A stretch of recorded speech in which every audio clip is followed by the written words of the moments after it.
What up, fam? Hit that like, hit that subscribe, talk some Sixers with us. Let's go.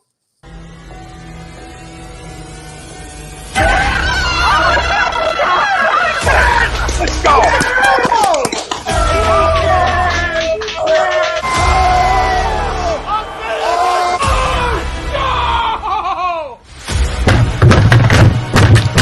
This ain't the fuck like this game, he stinks. Oh shit! It's gone.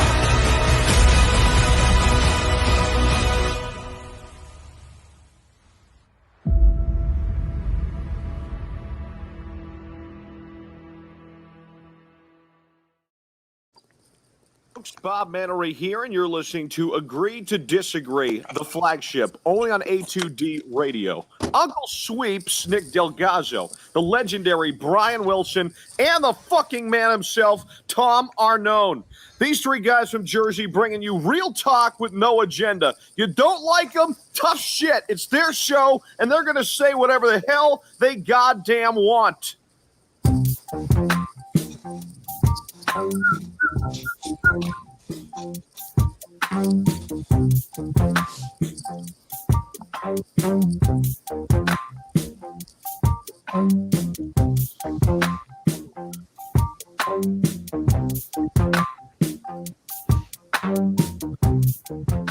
Welcome in, everybody. This is Agree to Disagree, only on A2D Radio. Every Sunday, we are brought to you by our doc, make them yours, Dr. Paul Vidal, Specialized Physical Therapy, LLC, locations in Burlington, Cherry Hill, New Jersey. Find them right on the web, specializedphysicaltherapy.com, and on all your social media platforms. That's where you can find them as well.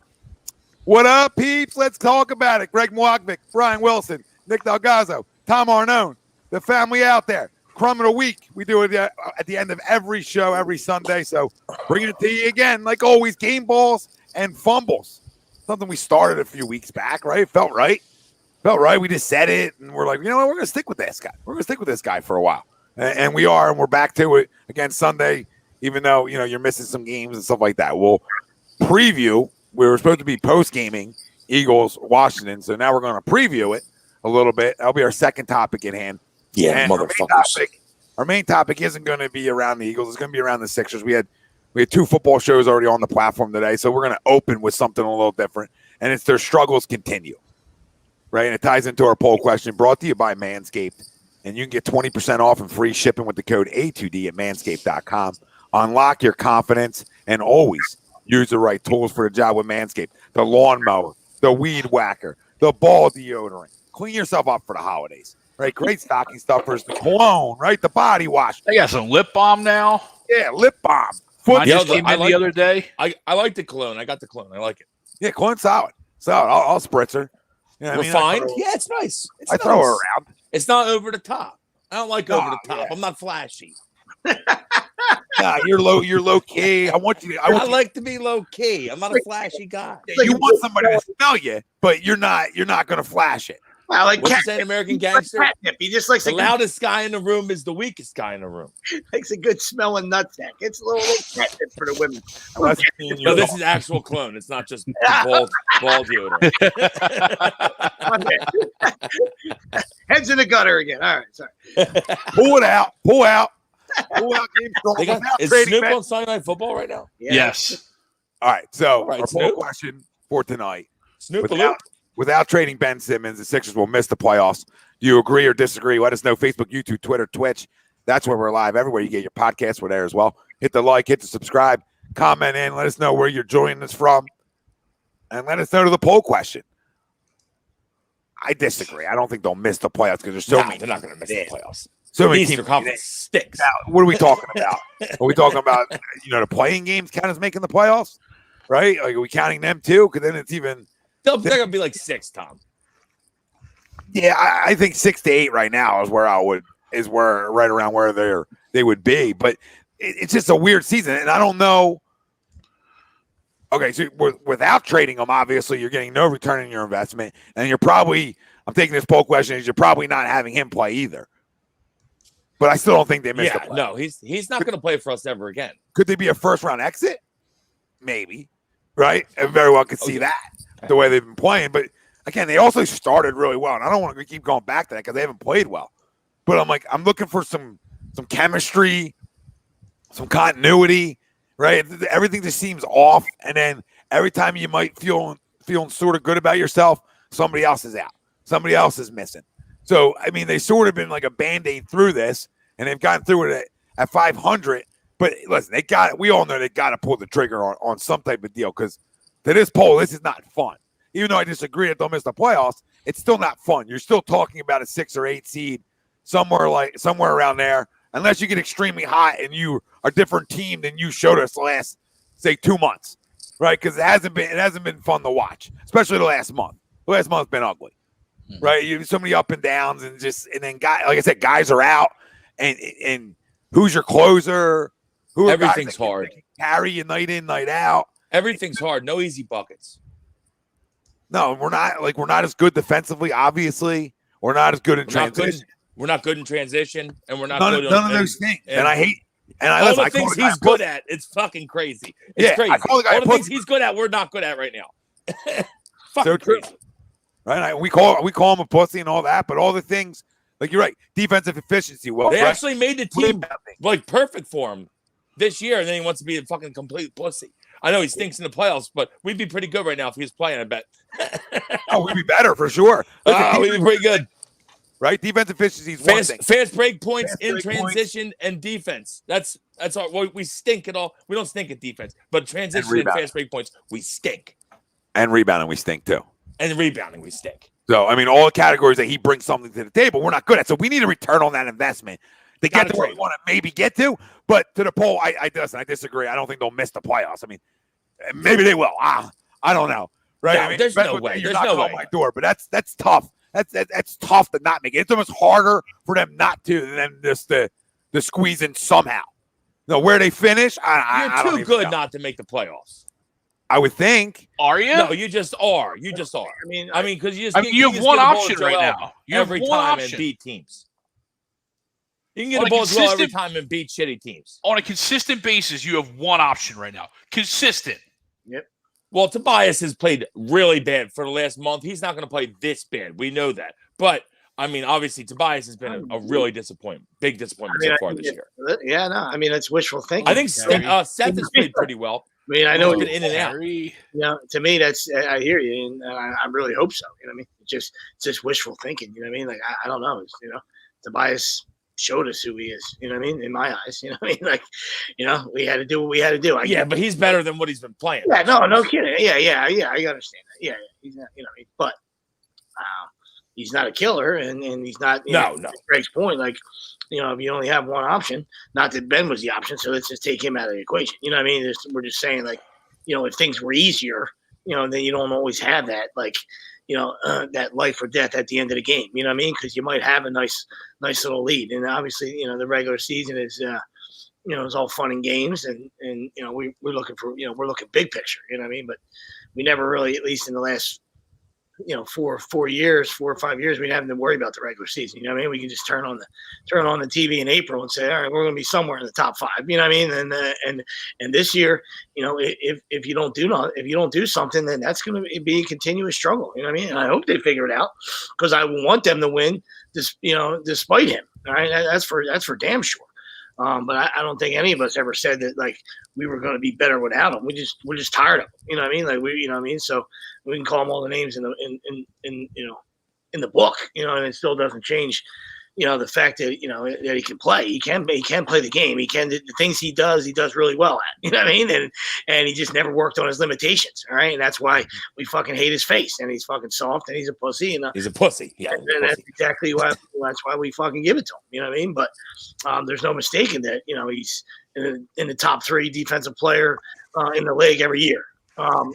Transition points and assists and stuff like that. So that, there's all that he does all that stuff, really well for a reason. So, we definitely, that's why we've said from the beginning, hey, we can't give him away. This can't just be, as much as we're pissed off, we can't just give him away. You know what I mean? So I'm okay with, having him sit in the corner and don't give him his wishes. Don't just give him away because he's going to fucking cry and pout about it. So, if we're not good enough, I don't know. I think we are. I agree to what you guys are saying. Like, it kind of reminds me in the sense where not reminds me, but obviously last year with the the baseball playoffs when they expanded it, and we're like, oh, there's no way the Phillies can miss now, right? I mean, like, they they miss, I mean, and salt in the wound. No, I'm just saying, like, it doesn't feel like they are good enough to be in the top 8 or 9, like Tom was saying, to play in. You know what I mean? But there are 4 teams behind them that might be better. I don't know. You know what I mean? And they're, the Knicks and the Raptors. I don't know if they are, but they, as we are currently constructed, they could be. You know what I mean? If we don't get our fucking act together. So now the Raptors always beat us. Somehow. Now you're talking about like that. Now you're talking like it goes 13. It might go 13 deep to East. Not good teams. I'm just saying, like, as far as being bunched up. You know what I mean? Well, like that's they're bunched up. That's what it is right now. The Sixers are ninth at 500, right? And then you got the Raptors, Hawks, Knicks, Pacers at 13. They're the last 4 teams with double-digit wins. The Pacers are at 13 and 18, and then obviously you have the Magic and the Pistons. So you got the Nets in order: Nets, Bulls, Cavs, Heat, Bucks, Hornets, Wizards, and we're tied with the Celtics. But they have the I think the Cavs the Cavs are too young. They're gonna fall apart. Are they? Yeah. Mister, I don't watch basketball. I don't know. What's it called? It's pretty good though. I do like I don't watch basketball before Christmas. I'll be careful with that. Listen, I'm just telling you, I'll be careful with that statement because I don't think they're going to. Garland's playing better than I think he could be though. But they had a nice 10 stretch run. So they're really young. I think both. I love Evan Mobley. Love it. I think both of you are right. You know what I mean? Like, I think they're obviously will come down to earth. They're not a 3 seed, but they fall enough where they're going to miss the playoffs. I don't think so either on that part. But until they just went 8-2, they were 11-10. You know what I mean? To this little 8-2 spurt they went on. So, I don't take that away from them. I'm just saying that they were 500 too until they just went. Yeah, they're 5. They're 5. They were on a little run ski. Yeah, exactly. They're 5 to 8 realistically. They're definitely a playoff team. I mean, Mobley just makes them that much better this year. That's the difference maker. He's really good. He just makes them so much better because he's NBA ready. How was he not the number 1 pick? Or he was the number 1 pick? No, he wasn't. No, he wasn't. Right? Who didn't take him? So stupid. Right? Wasn't he 3? Yeah. Or 4? Was he 4? Yeah, he might have been 4 too. He might have been 4. I don't know. He wasn't 1 or 2. Ridiculous to me. He wasn't 1 or 2. I think we were talking last year about this kid's gonna go number 1. Gonna go number 1, and then he doesn't go number 1. It's crazy. Wow. Everybody gets cute. Everybody gets cute. And LaMelo's pretty good, but I hear you. Yeah, but LaMelo, that's not the same draft. No, is it? that was last year's. Yeah, that's 2 years ago. Oh, okay. Whoever this draft that just happened. Yeah, I'm getting it right now. Who the fuck went 1? Why can't I think of who went 1? Cade Cunningham. Cade Cunningham. That's right. I do like Cade Cunningham, but Mobley's a better player. He went 3. Jalen Green went 2 to the Rockets. Yeah, 1, 2. That's right. And then Scotty Barnes went 4 to the. And Scotty Barnes is pretty good too. Barnes can play too. Scotty Barnes went 4 to. I don't know. Jalen Green looks like he can play a little bit, but Mobley to me is the pick. Yeah, I mean Jalen Green. If you want 30 shots a game, blah blah blah blah blah. More of a one-on-one ISO type player, then yeah, sure, that's your pick. But if you're looking to try to win and get a guy that does all the little things, then who that pick is, right? I mean, Mobley's me would have been 1, but teams like to go on upside outside of this guy can just play. Not saying he doesn't have a big upside. I'm just saying compared to the other 2. Yeah, and he's like a 7-footer. Like, he's oh long. my God! Like you've never seen a guy shoot like Green before. Like fuck you. Okay, I've watched a lot of basketball. I've seen a lot of guys shoot like him. Yeah, I think somebody just said the sexy pick. Steph's decent. Sometimes those sexy picks get in there. They slide in there where old reliable just kind of falls a little bit. You know what I mean? Because he came in as a lottery pick. You know what I mean? To USC, right? USC. Yeah. It was right from the opening tip last year, talking about, hey, this guy's a lottery pick. You know what I mean? And he didn't disappoint. Had a good season at USC. So I agree with you. West Coast team. Maybe they missed some of his games. Yeah. I mean, not everyone's a degenerate. No, but I do like Cade Cunningham. Only a few of us hanging around. Cade's pretty good too. Yeah, Green's very athletic. You know what I mean? I like Cade. Whatever your poison is. You know what I mean? But I think all 4 of them guys can play. So I don't think you really go wrong depending on what you're trying to do, right? Like Cade Cunningham obviously had to go on, right? I get it. Right. So I understand all that. I understand it all. Oh, if I'm Detroit, I would have taken Mobley. But does anybody think I like Cade though. But to circle back, does anybody think we don't make the playoffs? No. As constructed? I'll tell you what. Never mind. I'm not even going to say it. I want to say it. As constructed, we might be in a playing game. If I think Joel misses games, we might. I think we're getting carried away. Can I pull us back in? I'm going to pull us back in. I think we're getting we still have the best player in the Eastern Conference. I don't disagree. I'm just going off of what you just said and what we're all talking about, me included. I got to pull myself back in. I'm not just talking about you guys. I'm talking about myself for a minute. Like, we have arguably the best player in the Eastern Conference, right? Maybe second best because Durant's pretty fucking good. All right, but and Giannis pretty good. Maybe top three. Like guys, and here we are. But yeah, we have a top player in basketball, top 10 player in basketball, right? So to me, that makes me feel like I should be no less than 5. I should be no less than 5 if I have that kind of player. So I mean, I think it's up to let's not talk about it in a couple of weeks, but I feel like in a couple of weeks, if you get the consistent team out there playing, I think they're going to start figuring out how to win some games and some close ones they've been in. Get off the better starts, especially late. Right, they haven't got off the good starts, playing better defense. Like, I don't know. I'm not making an excuse. I would love to get off to a fast start and be the hottest team in the world. Well, love it. I'm not saying I want it, but if I'm not drowning, right, I'm just floating through till Christmas, I can start to turn it on. Right? Because it's not necessarily how you start. Right? Last year we were the best, 1 seed, right?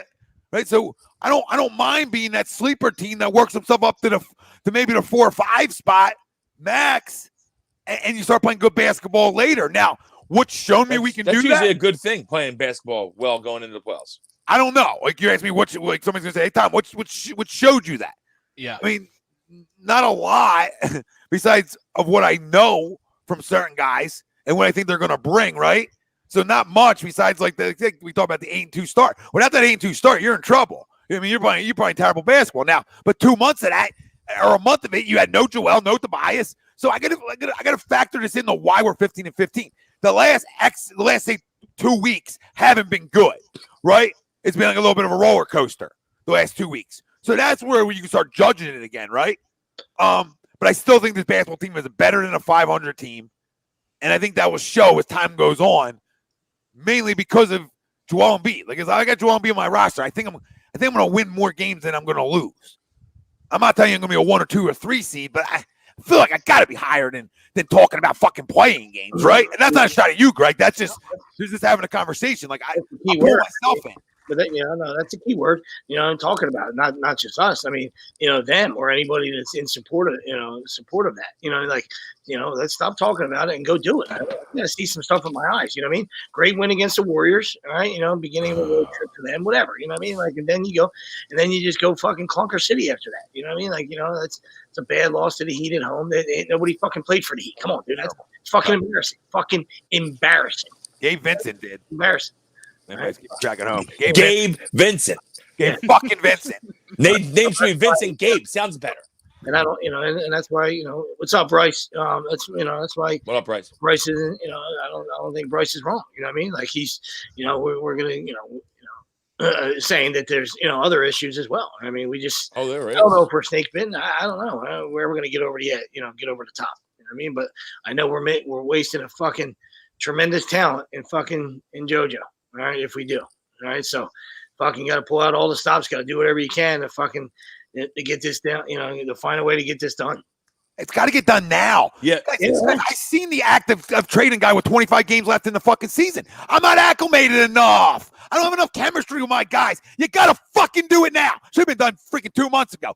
Listen, the clock is ticking, Daryl. It's ticking. You cannot take the best get away with offer this and year. you trade him.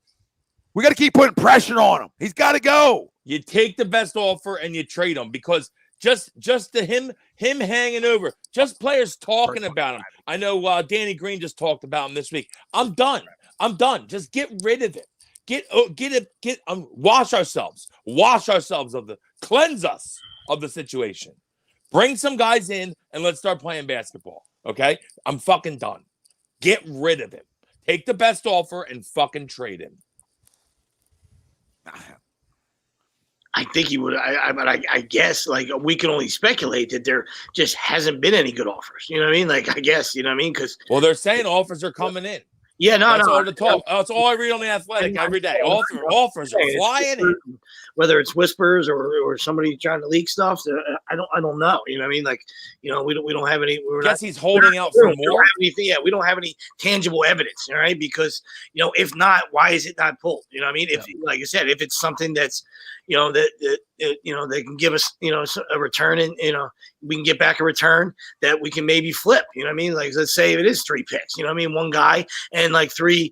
2 or 3 first. I don't know. I'm just showing, I think everybody thinks he's damaged goods. Not everybody, you know what I mean? Like he's obviously hurt himself with his antics, you know what I mean? And there's still people that think like, ooh, yeah, it's obviously a top talent. You know what I mean? If we can, we can get him. Everyone thinks they can fucking. I know. We can get him on a leather couch, or we can get him an athletic jock strap. Whatever we got to do, like we can fix him. You know what I mean? That's what other people think. You know what I mean? But so I just have a hard time believing that there hasn't been anything that worth more doing. You know what I mean? Like, or he would have done. I know he's waiting. I guess he figures as it gets closer to the deadline, teams are going to up offers. So I understand what he's doing. But like Tom said, it's just time. It's time. It's got to happen now because we're just throwing another season of Joel's prime away because we're not going to do anything this year. We're not going to realistically, we have no chance to win if we don't if we wait to the deadline and then make a big trade and then we're adding these guys to the line. It's never going to work the first year. You know that. So I feel like it's got to be done now. Too, like Dustin said. Got to be done now. I mean, this is a flat out distraction. I don't care what everybody says. I don't care. Absolutely. I do not care. We've talked about it way too much. Yeah, we can't not talk about it, right, Tyler? Like we come on and try and talk Sixers, but their play on the court leads us back to him, kind of like what Bryce is saying. Like, absolutely, Greg, there's more. Greg, on an airplane, and them flying around. Who do you think they might be talking about sometimes? Yeah. So I mean, this is like it's a fucking distraction. It absolutely is. We've all said this distraction in all aspects. It's gotta be. You gotta rip the Band-Aid off. Guy's riding a bicycle in the facility while we're shooting. You see him? Did you see him today? Dude, as I'm flying. Why is he there? Right? Like, why is he there? Listen, why has no one punched him in the face yet? I don't like this generation. It is 100%, spot on what you guys said and true. All right. I could just, speak from a guy, I just know how I feel. Like, let's say like, and Wills and anybody else can speak from their jobs. You know what I mean? Like as much as, hey, listen, if we got to work, we got to work, you know what I mean? But like for me, if I'm in a cage and I got 3 tomato cans that are on the clock and they're just standing there, it drives me fucking up a wall. Drives me, all right, dude, either that or go home or switch spots with me. All right. Cause then I'll go home. Don't fucking stand there and collect for nothing. You know what I mean? Like same with Wills. He might, get moving on 1,000 packages. There might be like 2 guys over there doing, so from the Sixers, from the player standpoint, they're like, look at this guy, like you said, riding an exercise bike. He's totally fine, totally healthy, can be out helping us, and it's probably fucking burning their asses that he's not fucking out there. You know what I mean? Yeah, no, I mean, it would be for me, right? Especially if we're not playing well, right? And there's other things going on, and we can use them, and we know he makes us better, right? And then you're like, I know their goal was to try to talk him to coming back, but clearly it's not going to happen. At this point, that ship sailed. It's clearly not going to happen. He played the mental health part. You know what I mean? I think they probably discussed, all right, what can we do to make this work? And, can we get this done? At least get you out there so teams see that you're okay and you're playing well. And, maybe we can get a king's ransom for you. You know what I mean? Now with and then he was like, you know what? I think, I feel well. Mentally, I'm not into it. So I got to, he threw that card out there quickly. Yeah, through the 2020 card. Everyone's got mental issues. Picky. Picky. Picky. Little Picky. Been ahead of us. Tommy Picky. The Saints always have Tampa's number, I feel like. Now that I said that, Tampa rolls in this game, but he's down by contact. What did he get up and run for? Yeah, let him run around, Greg. Marshawn. Let the guy have a little fun. But no, it definitely affects locker rooms. Take the goat. Now, if you're winning, right, and you're 25-5 through 30 games, then nobody cares he's around, right? So it's all about in context. Like people still talk about it, but they'll say, we don't need that pussy, right? That'll be more the conversation. Then that's not even a catch. It's incomplete. But at the end of the day, fuck. I just hope they realize that like anything makes us better, right? Like any addition at this point makes this basketball team better. 75 cents on the dollar makes this basketball team better. And anybody that disagrees with that, I think is an asshole, right? It doesn't need to be a top 10 player back. It needs to be, hey, can I get a guy in the top 30? Because if I get a guy in the top 30 and he's younger, guess what? Guess what? Then I'm better. Shai Gilgeous-Alexander? Can you give me Shai Gilgeous-Alexander, please? I'll take straight up for Shai Gilgeous. Danny. Appreciate you, brother. What up, Dan? Danny does a show every Friday with Jake. If you don't know, now you know. That's who that other guy was. Yeah, I've seen Dan on there.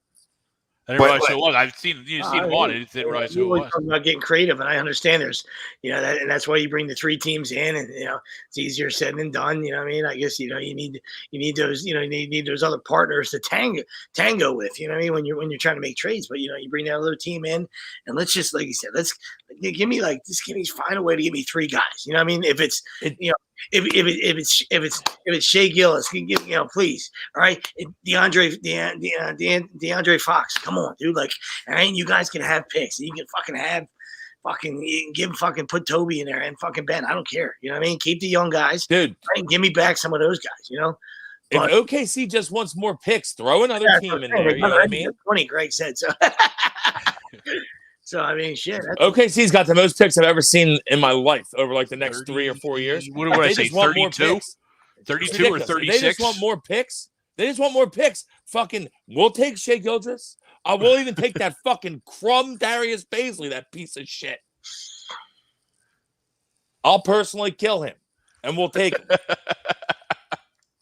I'm joking. I'm not going to kill Darius Baisley. The thing that's worrisome, but he's a about fucking this scumbag, though. The thing that's worrisome about this current team, though, is over the last week and a half, when we've had our quote-unquote roster intact again, there was lack of a whole lot of consistency. Like, even you go back to the Golden State game, like, everyone was blowing Matisse because he finally shut down Steph, and great game. But then comes back and doesn't do anything those next 3 games. You know what I mean? And is an absolute black hole on the offensive side of the ball. We all knew that, but at least in the Golden State game, he obviously served his purpose, right? And that's where I like when I sit there and I, partly joking say playing game, but the lack of consistency, especially from guys that you need to have big years without Ben, Tobias. Right, you needed a big jump from Maxey, and we see it most of the nights from Maxey. Tobias, though, has been very underwhelming since he's been returned. Since he's returned, he's been very underwhelming, especially in the clutch parts of the game where we need a big bucket. Right, Seth has his ups and down games. For the most part, he's been decent, but Seth has his games where he goes 3 for 13. You know what I mean? And then now, truly, with part of these injuries, right?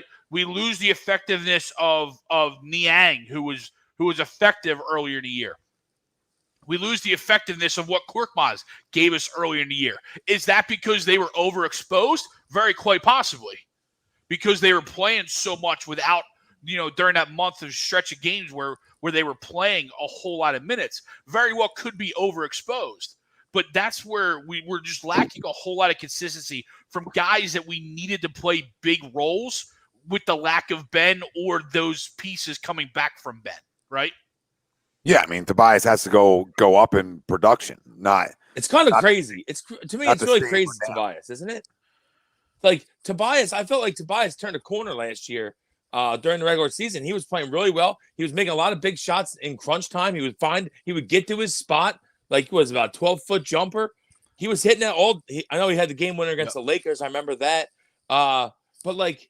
And then he was a shell of himself in the playoffs, and it's just carried. It's carried on since then. It's like what happened to that Tobias that was playing during the regular season last year? We need him back. We need his confidence back because he looks like he doesn't know what he's doing out there right now. Like he's got no confidence. No, it's like he's feeling his way back a little bit. Like just play. Like he's like he's timid or something. Maxey same way. Like when playing with Joe, now he's starting to ease into it. But I think Tyreek's gonna be really good.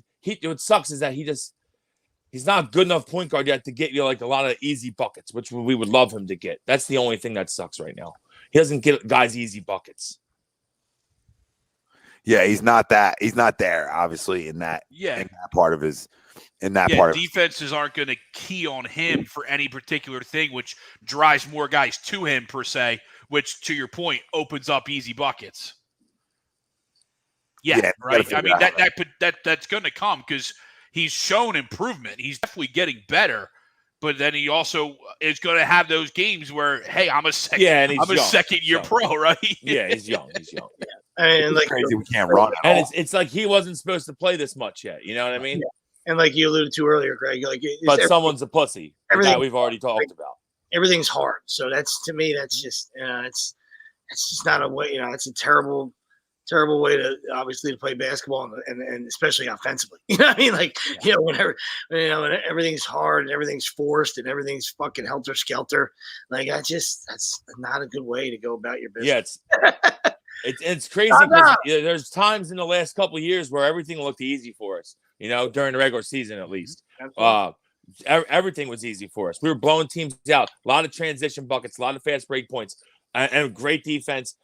And it's just crazy that we keep going back to that. But like that's what we're lacking the most. They actually built the team pretty well around like what Ben's good at, because that's what we're missing.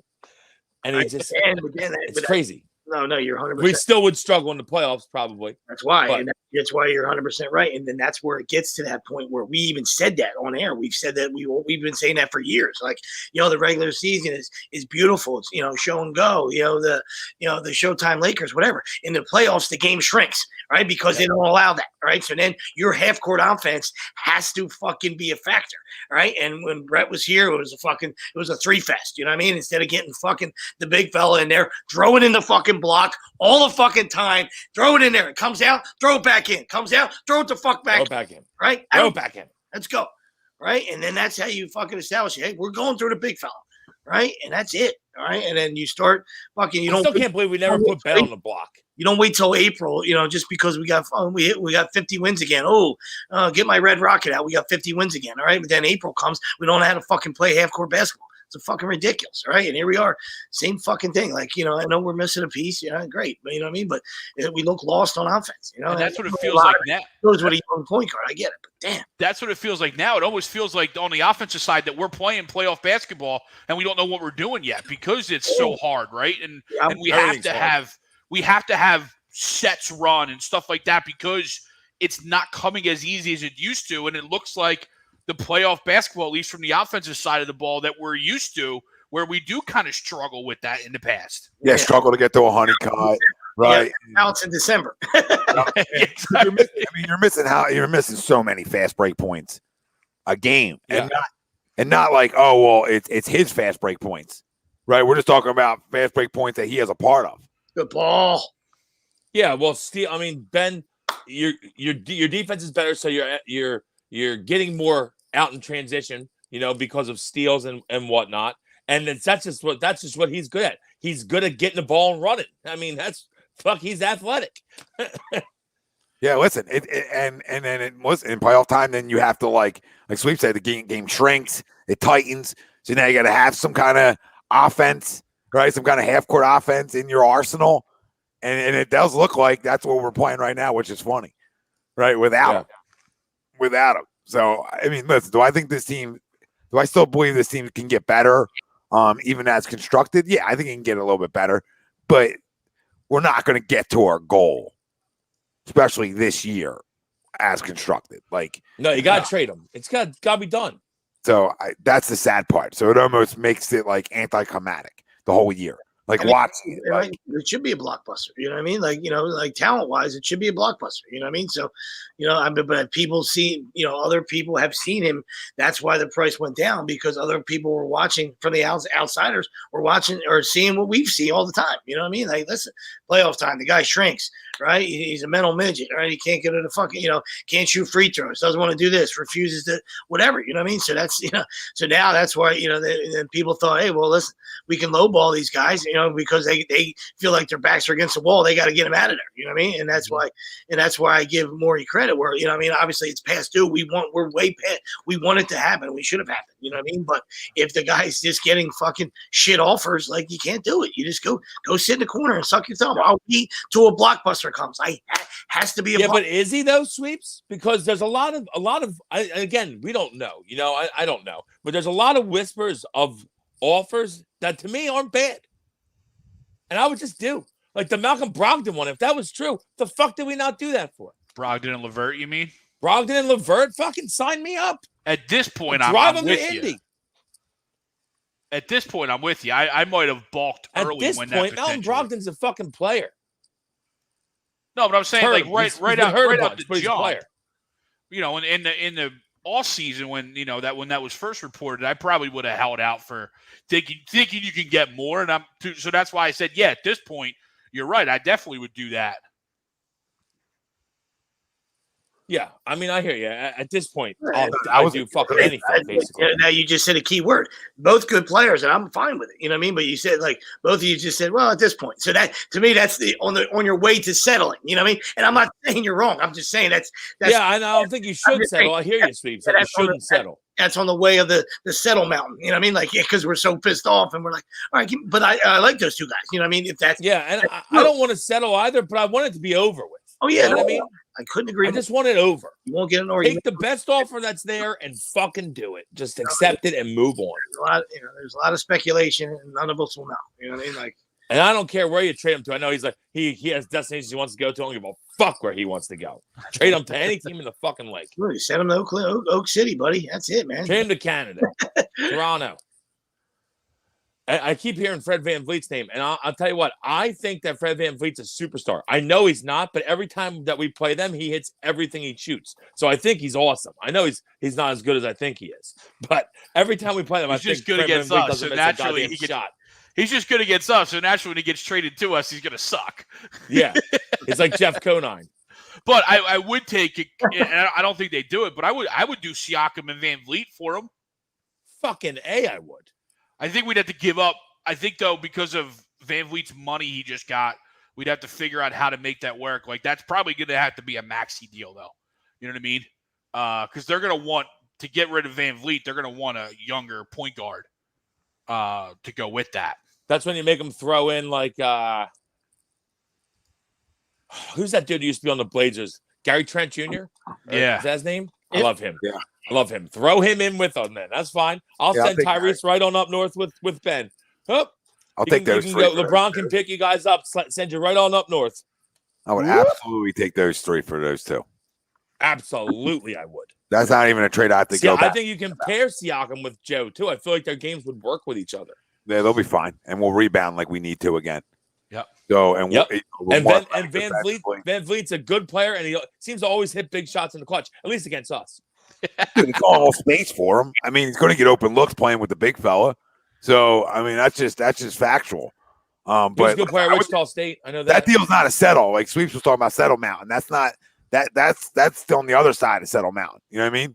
Yeah, because you're getting getting a max and a half player back, right? That's the Eastern Conference Finals mountain. That's the Eastern Conference Finals mountain. Hi. Oh, Christ. We're back to ECF talk.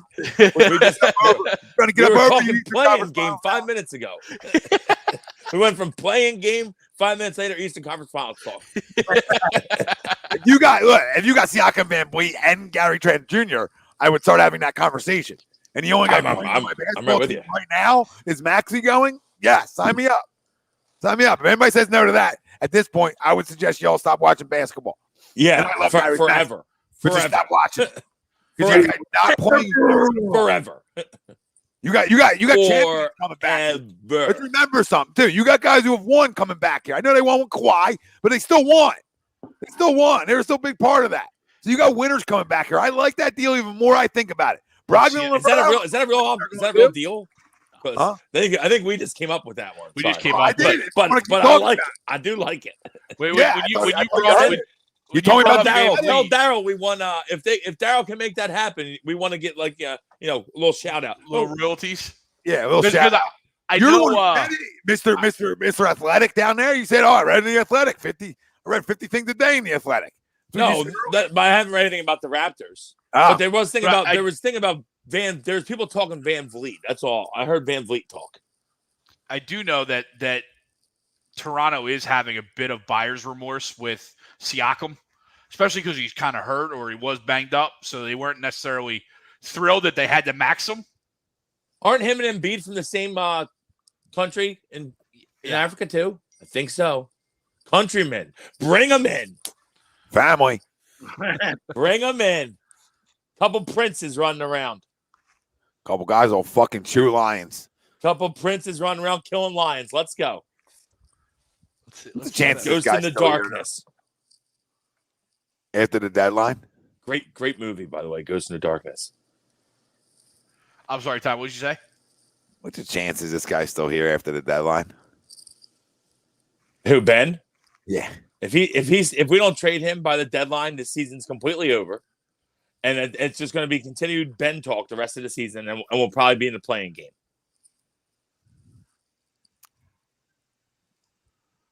And I'll be fucking furious. Just trade him already. Because I don't think there's any way he's here. I don't think there's any way that he's here on the court playing. I don't think he's ever going to play here again. It definitely would feel like a wasted year, right? Yeah. That's why as we continue to go week in, week out here, it's a question that comes up sometimes. You know, like, okay, we haven't done it yet. So what's just holding out because they didn't like what they got. Whatever crossed their desk, they weren't fond of.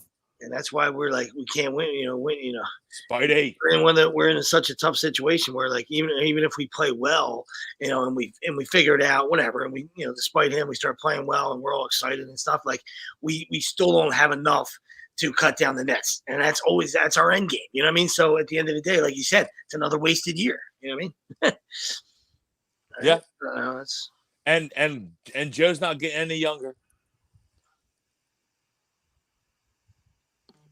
No, and Dan's right. You start to piss them off too if you're not winning and not surrounding them. Oh man, this is just a crazy situation. If they're all, I mean, I know I hate to keep harping on this. I think I've said this the last time. I think 2 weeks ago when I was on, I said this. But if for some reason we trade Ben and it turns out to be a bad trade, he ends up playing amazing wherever he goes. When we get back, it doesn't work here. We got to kill him. He's got to be killed. Another killing tonight. Daryl Morey has to find. You got to hire a guy to kill him. Guy's putting out hits all night. There's no other way around it. It's got to happen. Go ahead. Fucking love the Saints tonight. Yes, sir.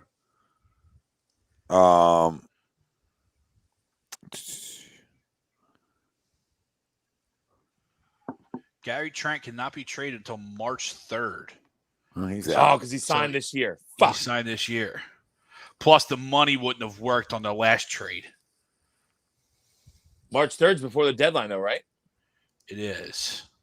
Deadline's like the 14th, something. Middle of March. I know it's always middle of March. It's February this year.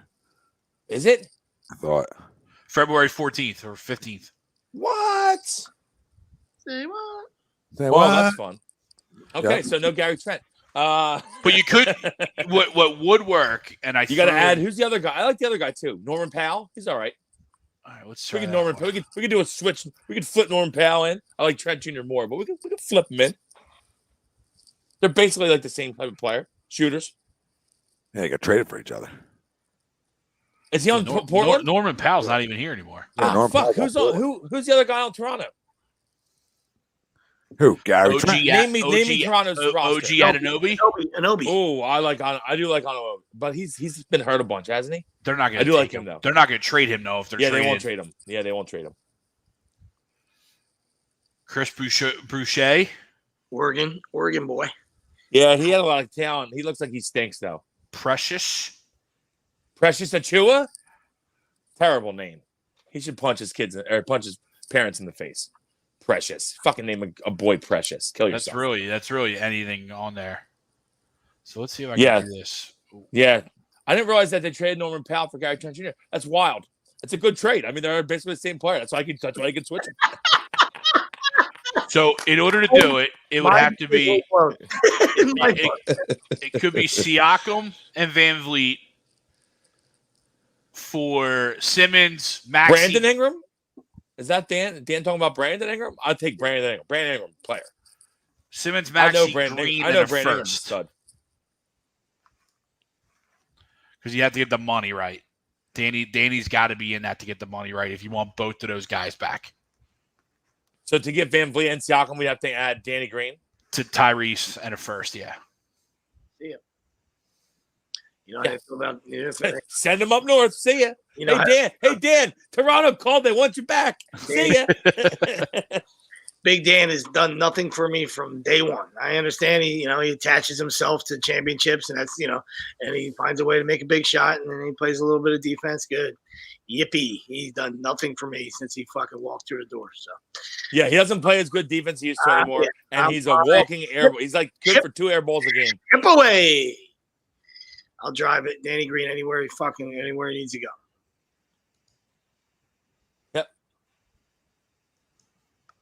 Right on. Right, send him right on back up north. See ya. Yep. What was the line tonight? It was 10.5, right? Or 11? Yeah, 11. 12.5. Yeah. Did you it jumped all the I way got up to 12.5. Holy smokes. When did you get it in? 5. Like 8 right before we came on. Oh, so you got it. Wow. It jumped that high. 7:59. Yeah, I think we got 11. I don't know if it fluctuated, but I went on. It said 12.5. I'm like 12.5. I got to bet New Orleans. I got 11.5. So either way, double digits. Come on, punch this in. Yeah, I would like him. Okay. Yeah, I don't think they win the game, but yeah, they definitely cover that. Yeah, I mean, I feel like they've beat them 3 straight times in the regular season. I know that. Yeah. I love the They fact. beat them both times last year. Brady hasn't beat them yet. Yeah, and I like the fact that Hill's back, and obviously Kamara, and it goes without saying, but Kamara is a huge return. Yep. Hill does enough. I figured Kamara will catch 12 balls. Yeah. Hill's tough, man. He just he'll do enough. Keep him in it. Yeah, it looks like his hand doesn't hurt as bad as it was like a couple weeks ago when he couldn't throw the ball. Yeah.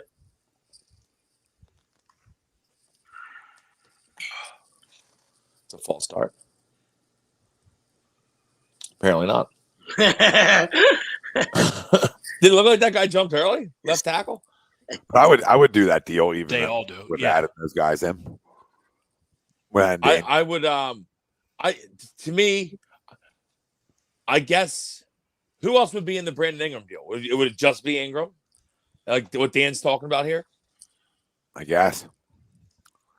No, it probably would be someone else, I would assume, right? Has there been an Ingram deal out circulating? I don't know. I know New Orleans stinks, so I mean, New I Orleans think, stinks. Zion's probably eating gumbo right now. I mean, realistically, I think this is one of the few trades that does work one-on-one. Yeah, like you could do 1v1 if you wanted to. What, Like, Ingram for Ben? Ingram for Ben Fucking does see ya. work straight up. See ya. It does I'll money-wise, take Sleepy. everything, I'll right? take Sleepy. Brandon Ingram always looks tired to me, but he gets buckets.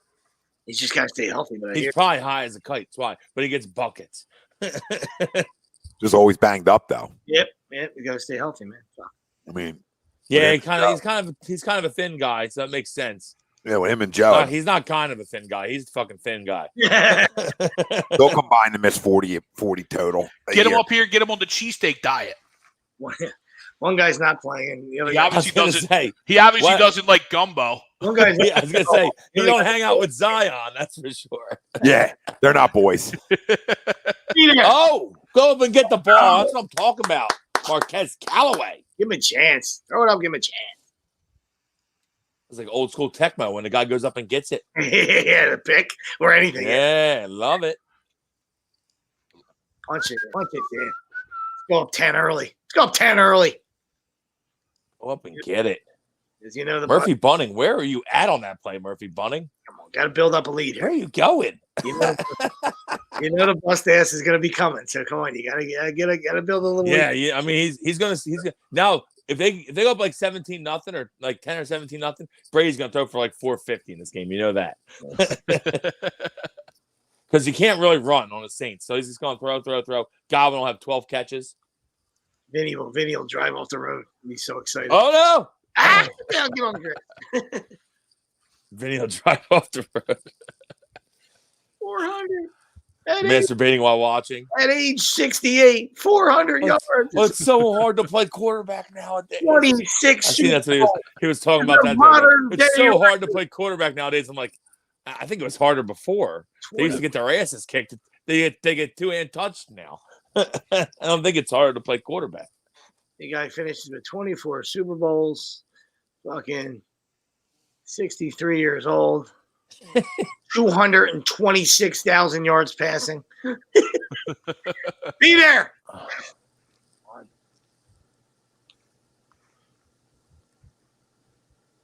I don't know, Colin. That's a good question. Is Jalen Brown a great at pipe dream at this point? I don't know. It seems like they had seems like Boston had a closed door meeting and made up or something. Again? I don't like it. Another closed door meeting? I mean, Jalen Brown. I would definitely take Jalen Brown too. Straight up. Fuck it. I'd do any of them guys straight up on Boston, honestly. Take Marcus Smart at this point. I know he's going to bring some tenacity. He'd punch Ben in the face if he was here. I would love every minute of that. I think he punched a fan in the face at Oak State, didn't he? Stay on your feet. I think he did. Pretty sure he did. I'm a college basketball guy. Pretty sure he did.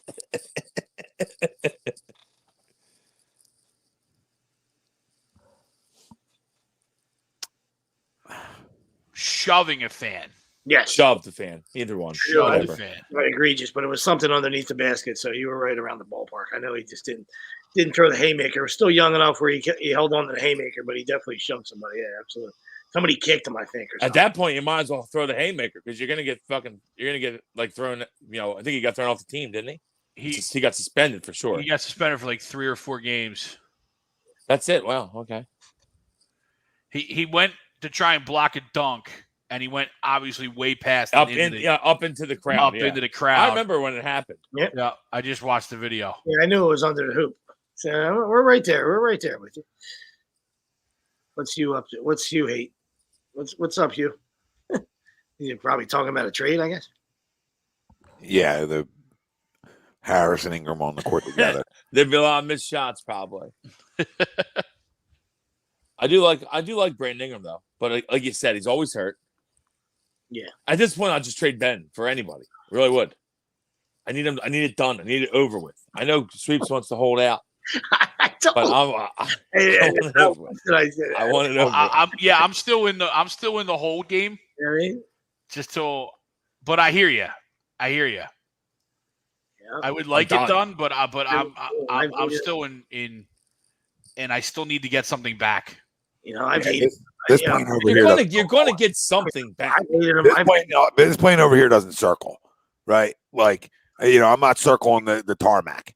It's time to get it done. Yeah. We've been circling the tarmac for 2 months. Done. Right? Since the non-shot in the last game of the playoffs. Since June. We've been circling the tarmac. All right. So I think it's time that we say, hey, can't keep circling. What's the best deal on the table? We're running out of fuel. Absolutely. Listen, I've hated the guy for years. It had nothing to do with the dunk and stuff like that, just because it's how he was. You know what I mean? He's just, to me, he's a hate to face kind of guy. You know what I mean? I could just see it in his fucking eyes, the fear, and you know what I mean. Like I said, talent wise, and we want to root for him and stuff. I just had enough of his. Obviously, last year was, and this offseason was, was the final straw for for most of us. You know what I mean? But it was leading. There was a lot of shit leading up to this too. You know what I mean? Obviously, not this egregious. You know what I mean? But it was just I'm with you. So no, I'm not. I'm not in team holdout. I'm ready. I'm ready to rip. You know what I mean? But I also wouldn't like 2 tomato cans and a fucking and a second round pick. I'm not really into that either. You know what I mean? So, but if it fucking forces it, if it gets the black cloud over our fucking head, and nobody else wants to. We're going to get somebody pretty good. You have to just to make for the fucking contracts to line up, right? Yeah.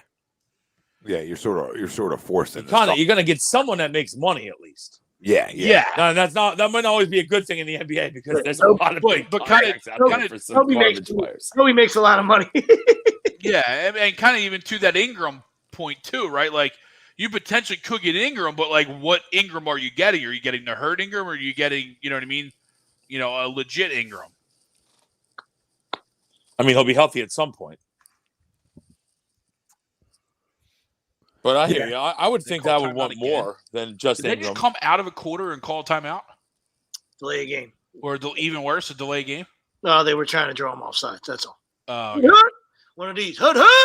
I completely missed the scenario. I just saw him walking off. I got you, buddy. I know that settling for field goals against Tom is never a good thing. No, but when you're getting 11, it is. But I hear you.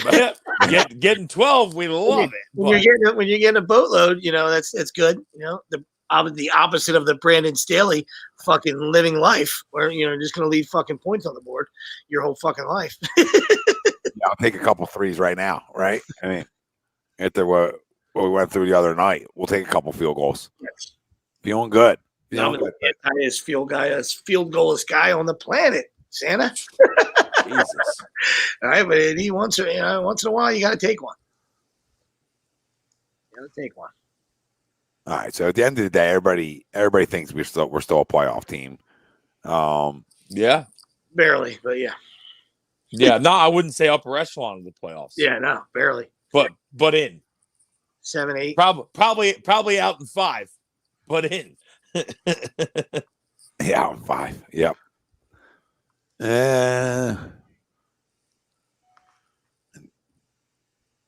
What? No chance we win a second round game. I mean, if we're barely getting in, that means we're facing either the Nets or the Heat. Sweeperoo. Cavs, according to Tom, which keep them there. Then we might win. Well, I just said I think they're. I know. I think the Cavs are going to fall down some, but the Cavs are good though. They're fun to watch. Cleveland. If anybody's watching from Cleveland, I'm sure you're excited because they are fun to watch. Those young Cavs. Those young Thundercats. Yeah, buddy. Eagles say, "Why would it be the perfect storyline if you went to the Celtics?" Besides just the hatred for the Celtics growing. It's crazy that Brady has more TD passes and Super Bowl wins in his 40s than his 20s. Well, no, not more Super Bowl wins yet, but more TD passes though. That's crazy. More TD passes in his 40s than his 20s. That's amazing. Early on, he didn't throw the ball that much, No, he threw it like enough, but not enough, right? So they got Moss. He didn't really throw the ball a ton. Enough to win. Enough to win. It, but not enough to. Kind of like what Mac is doing now for them. He wasn't throwing a 40 times a game. One in his 30s? That seems like a brutal decade for the GOAT. Because it said, right? I mean, 20s, they said 3. 40s, it said 2. He's got 6, right? Or he's got 7. Yeah, he only won 1. Only won 1 in his 30s. I think the 30s was the years he was banged up. Well, he missed a year. He missed a year with the ACL. But then he also they just they lost to us. He was still against us. He was still in his 30s. That was the last year, right? He's 39, I think. I think so. So that would have been his second. But I mean, I think they weren't great for a couple of them years. Like they were really good, but they kept losing the playoffs. They lost to like the Broncos with Peyton. They lost to Damian Thomas and Jets. Yeah, that 1 year. They lost to a couple teams. They lost to Baltimore a couple times. Flacco beat them a couple times in the playoffs. Colts. Yeah, that's right. Yeah, Colts finally got over their hump. Mm-hmm. And they lost to the Giants in the fucking Super Bowl. Yeah, twice. So Hugh, I think Maxey can be an absolute legit starting point guard in the NBA. I don't know that he's going to be superstar level, but he can absolutely 100%. And he's already proving it more games than not that he is a bona fide starter at the point guard position for sure. He needs to become a better passer to me, but I think he will. Yeah, I mean he's got That's gonna come. He's got to grow. I mean he's got a high ceiling, in my opinion. I think he can be really good, but he can score in the league right now. That's evident. How much time we got to wait, But we did see him. That's the whole thing, Tommy. I hear you. We did see him. Is he going to be good enough? Is he going to be good enough to be a starting point guard on a title-winning team in the next 3 years? Say, because I would say that's when you're still going to have peak Joel. I don't know that he. I would venture to say yes. I think whatever growing pains that he goes through this year, especially without Ben, as we've already been there, and he's not happening. I think those growing pains he's going to go through this year. As you said, Wells, he can at times he can get to the bucket at will, and he can score. He can. And I think some of the inconsistencies that you see in him is, hey, it's the second year, and as I think we all kind of mentioned, he wasn't expected to play this much this year. But I think it's good because I think in that long-term run, it's going to set him up to potentially deliver on his potential in the next year or two, I believe.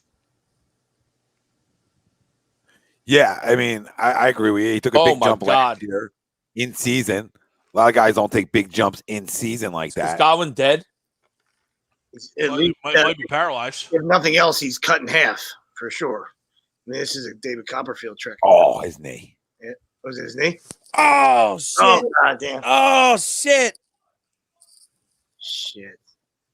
They get AB back Monday, so. Oh, was that his knee? Because it looked like it. He's got arrows and shit. Like, this guy don't know. Are they officially getting him back? Because I know they were kind of up in the air. I mean, obviously, Godwin goes down. They're gonna no longer be up in the air. That's gonna be. Yeah, it probably goes all over the bottom line that he comes off suspension. Yeah, and then I thought I saw that they were still weighing the options on whether they were going to actually bring him back, though. Yeah, well, I think them options have just been weighed. I think exactly. Who, Tampa? Yeah, they're going to bring him back. Yeah, I think they're definitely going to bring him back. Yeah, I think before this they were bringing him back. Yeah, they were already going to bring him back. Yeah. So with Tom are tight. Yeah, whatever. Yeah, him and Tom are tight. He's pretty much running the Tampa Bay Buccaneers. Yeah, I mean he's the owner basically. Man, I don't. When you show up and win a title first year, yeah, you can do whatever the fuck you want. Definitely not the win, Matt. He'll be right. He'll be right. Yeah, I don't know about the wind. Yeah, I gotta stay away from him now. Don, you animal. You get another win in the Motor City. Huge win today. Congratulations. Mm-hmm. You're fucking tearing guys up. Yeah, it was great. Dan Campbell after the game was tremendous. Hopefully, it's just hyperextended, Jimmy. What did he say? Which is also no fun. What did the Spider-Man, kneecap eater say? Home. What was that, Craig? What did the kneecap eater say? Dan Campbell. Oh, after the game. Yeah, wow. He was just talking about I forgot about the kneecap eating comment. I thought you were talking about Godwin there for a second. Like, what? He was talking after the game about, like, this is how we can play when we prepare. He had a good speech. I don't remember exactly what he said, but it was good. So was he implying that they didn't prepare for the other game?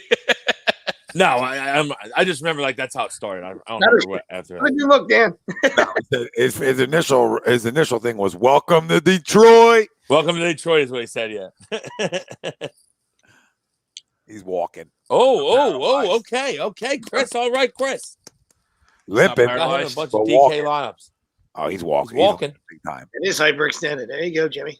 Maybe not the way he's limping. I got you. Might not be hyperextended. Looks like Tiger. I don't know. If it was worse, they'd have put him on the cart. Yeah. Not necessarily. Seen a lot of guys get up and walk it off. You're right. A couple do. And we watched the guy throw a touchdown pass the next play. So, I mean, and he ripped both of them out. For those that want to go back.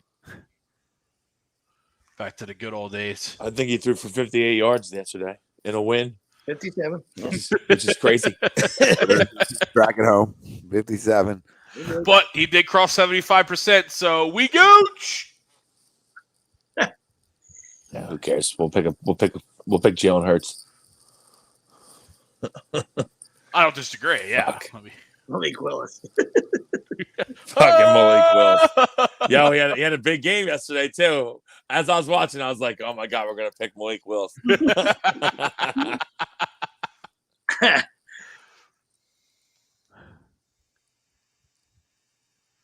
Mark Ingram.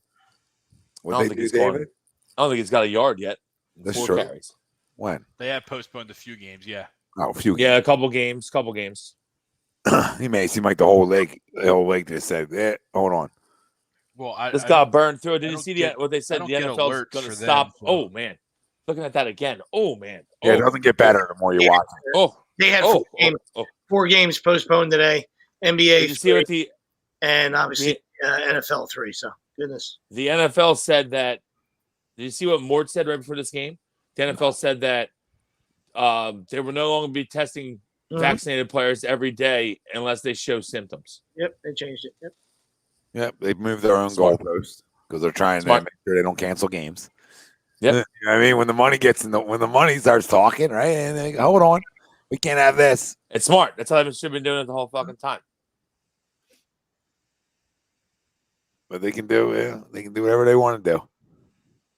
They're just not going to ever forfeit football games. It's never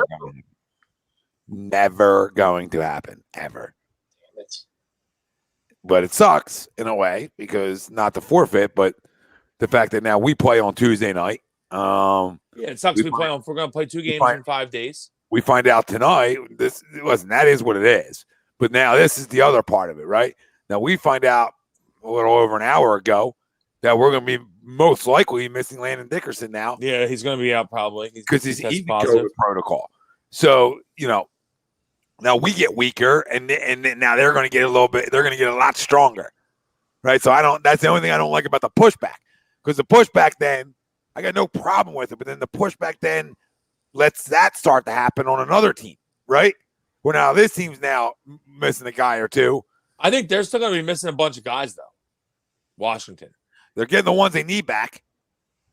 They're getting their whole defensive line back. Yeah, they got. Yep. They're getting Heineke and Allen back, and they're getting McLaurin back.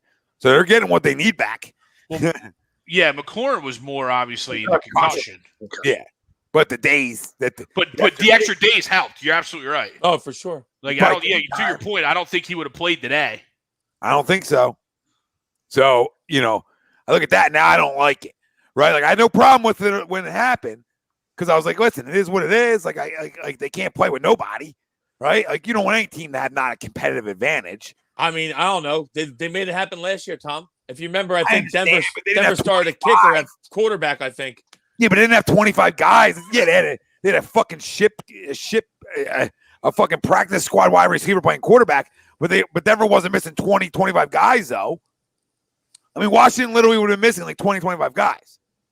Yeah, that's a lot when you talk about like. I think there were. Yeah, but guess what? But guess what though? You're also saying that. But the commissioner came out and said though before the season that we're taking a hard stance on the unvaccinated players. They were missing all them guys because there's a bunch of them were unvaccinated, right? Like 11 of them. That's why they were in like that second protocol. The key wording with that was we will forfeit if we cannot reschedule. The forfeit only factored in for a reschedule. The NFL Players Association, I know they don't want to never allow forfeits to happen because now both teams have to give up game checks, not just the one who forfeited. So for all the Eagles bitching and moaning, I would pump your brakes a little bit because if they did forfeit that game, right, then you got to give up a paycheck. Yeah, you're not getting paid. Yeah, and it's not like other sports like that. Game checks a lot for one game. That's a lot you're missing. Because it's only 18. Yeah, it's a lot you're missing. So the players aren't going to give that up. But listen, these are cards we're dealt. We got to figure out. We don't even know who's starting a quarterback tomorrow for us yet. I was kind of thinking, like when I was doing the criteria, I was kind of wondering myself, like, did they see if I missed it just because I'm not obviously in the area. But I don't remember seeing anything of him coming out and saying who's starting tomorrow, right? No, there wasn't like an announcement. There was more that Jalen was getting a lot more first-team reps yesterday. I think Jalen's going to start. But so, like, Greg, if you're asking me, gun to my head, I think Jalen's going to start. Sure, yeah. But that still isn't clear, though.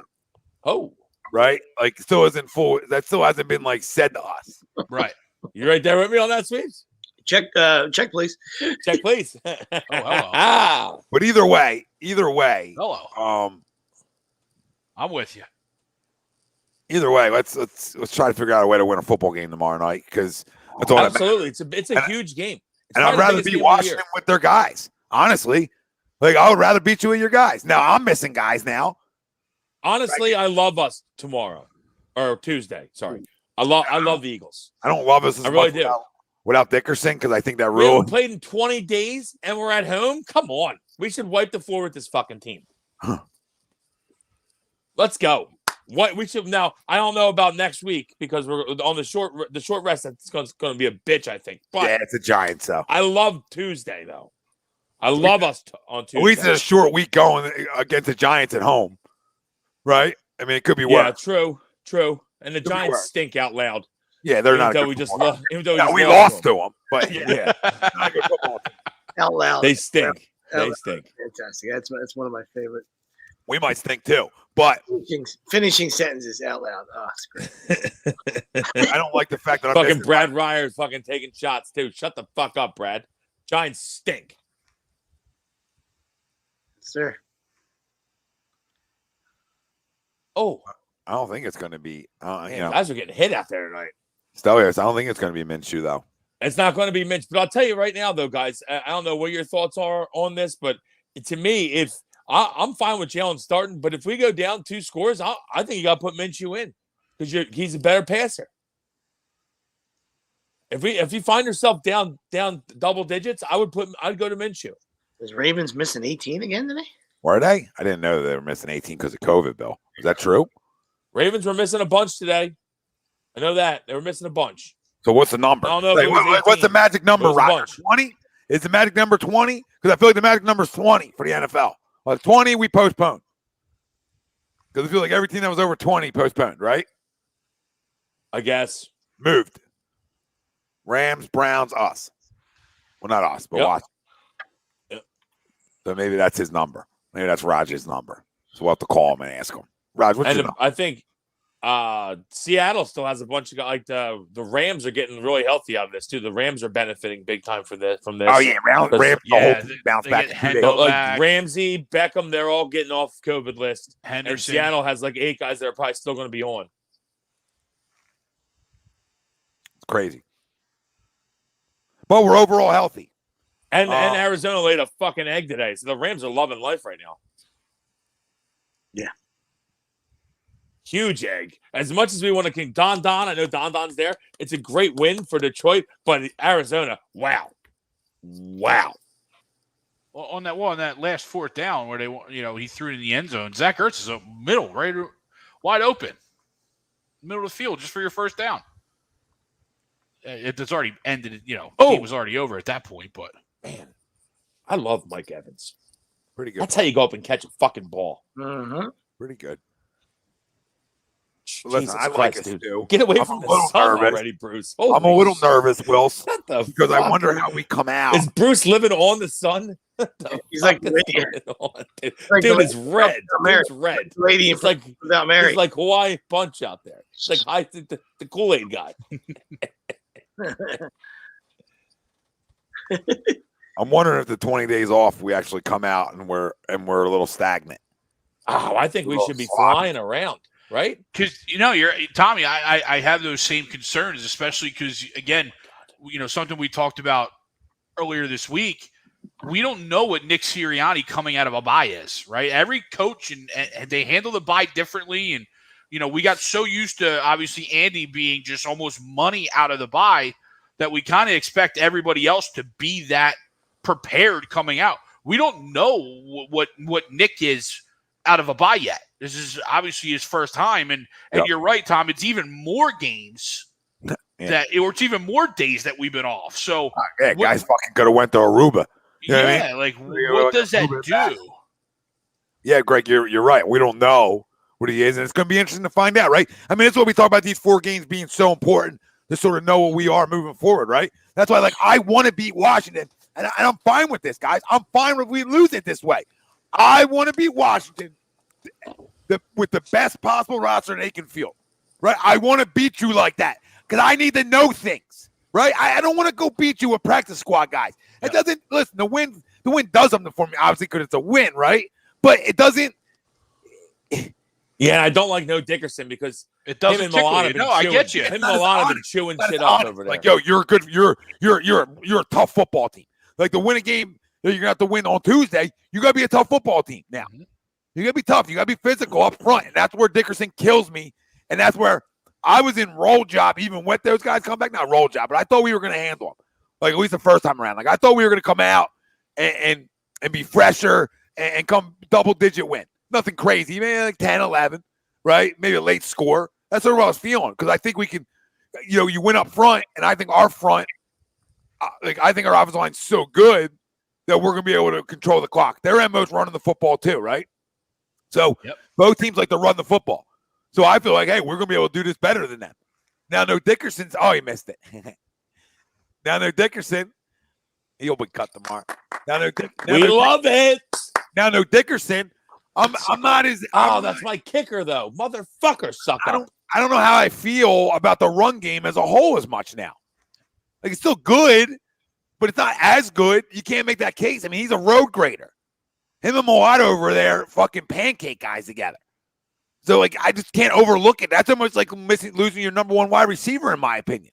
Like, that hurts you because this is what you do well, right? Like, if we threw the ball well, to the left real well. Yeah, if you throw the ball well and you say you plug another guy in, all you got to do is pass protect, right? That's fine. He'll be able to hold up at guard, right? But when your MO is pounding the ball and that guy's a road grader, that's what he does extremely well. There's nobody I'm plugging in there that's going to do it at his level. So that's where this drop-off happens. And then you're not going against, an average front. You're going against Jonathan Allen and the boys up there. And they're loaded up there. They spent $1 million first-round picks up there. I was going to say, all first-round picks, I believe. Now, I know the one guy's out, obviously, for the year, but the rest of them are all first-round picks. Mm-hmm. So, you got to go back. I think he's going to go against Payne probably, but that's who he was going to go against. But right now, he's out. So, who's replacing him? Is Salamalu back? I don't have that answer. So, Herbert's going to play the one? Herbig. I think it's going to be Herbig. Herbert's going to play right guard. Is Driscoll back? Driscoll's back, I think. Are you sure about that?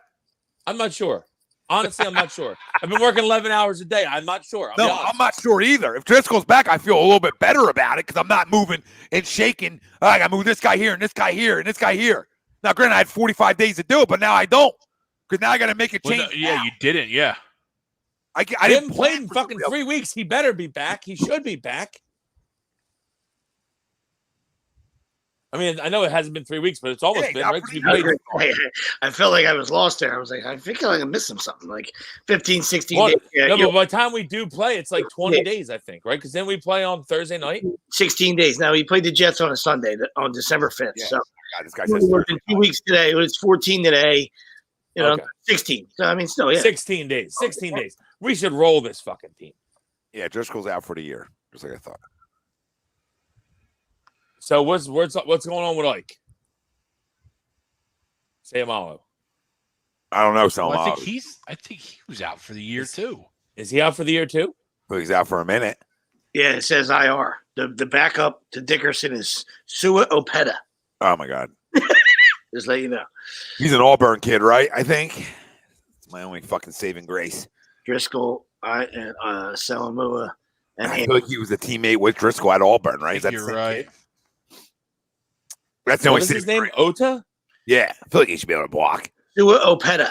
Like he sounds good. I like his sounds name. Good. Sounds good like a guy that can get shit done. I feel like that tastes good on toast.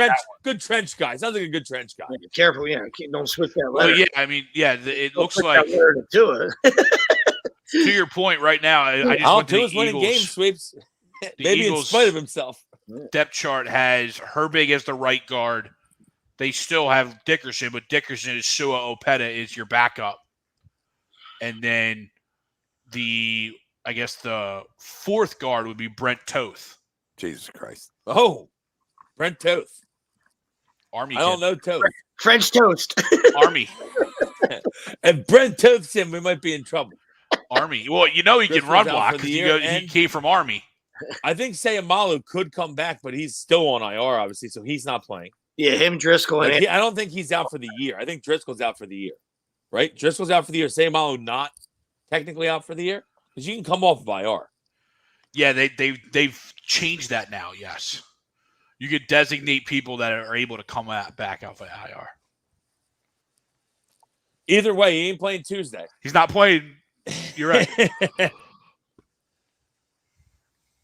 LaRaven. I was just looking at the depth chart. Our backup at right tackle right now is LaRaven Clark. Hell of a name. Isaac got that Liz Frank injury and a surgery. So he's done then. Yeah. You don't come back from Liz Frank. No. I remember when Deuce had Liz Frank. Season-ending foot surgery. Yep. So I'm like, Quinn, how would I remember that? When did Suopeta play with us in the Super Bowl run? Jeez. No, that was Sam Malo. That's not Suo. Yeah, it was. Yeah, I don't. Suopeta was a young guy. He was just that's not him. How would you think that this guy was on a Super Bowl run? You saw that guy on the bus on the parade, Quinn? Even you're all confident with a Brian Wilson exclamation point at the end too. I love that. Real punctual cat here. I do like to throw a good explanation point on the end of things. Properly used. Yeah, properly. I just let people know that I'm loud. It's just let people know that I'm saying it emphatically. Tom. Absolutely. That's what I'm saying. He came in there like you guys didn't know who Sue was. Unfortunately, Sua did not go to Auburn. Weber State. Opeta of Weber State fame.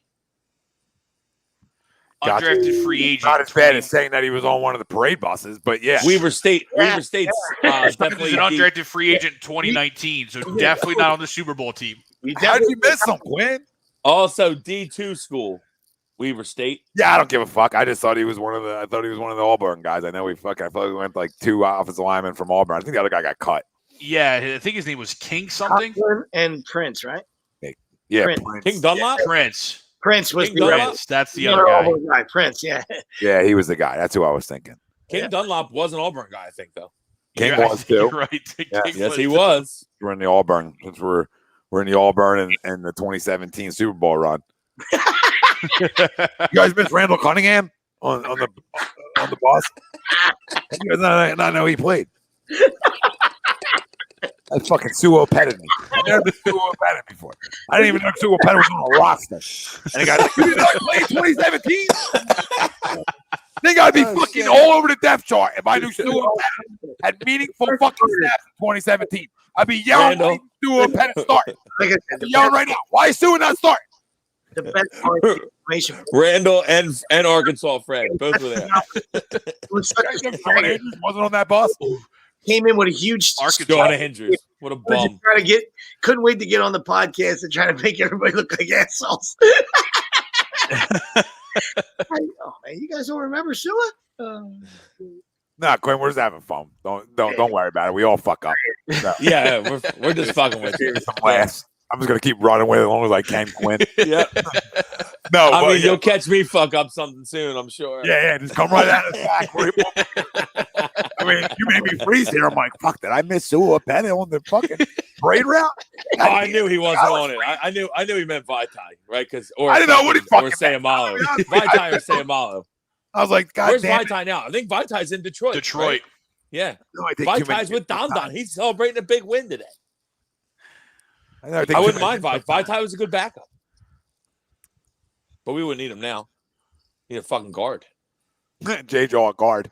Show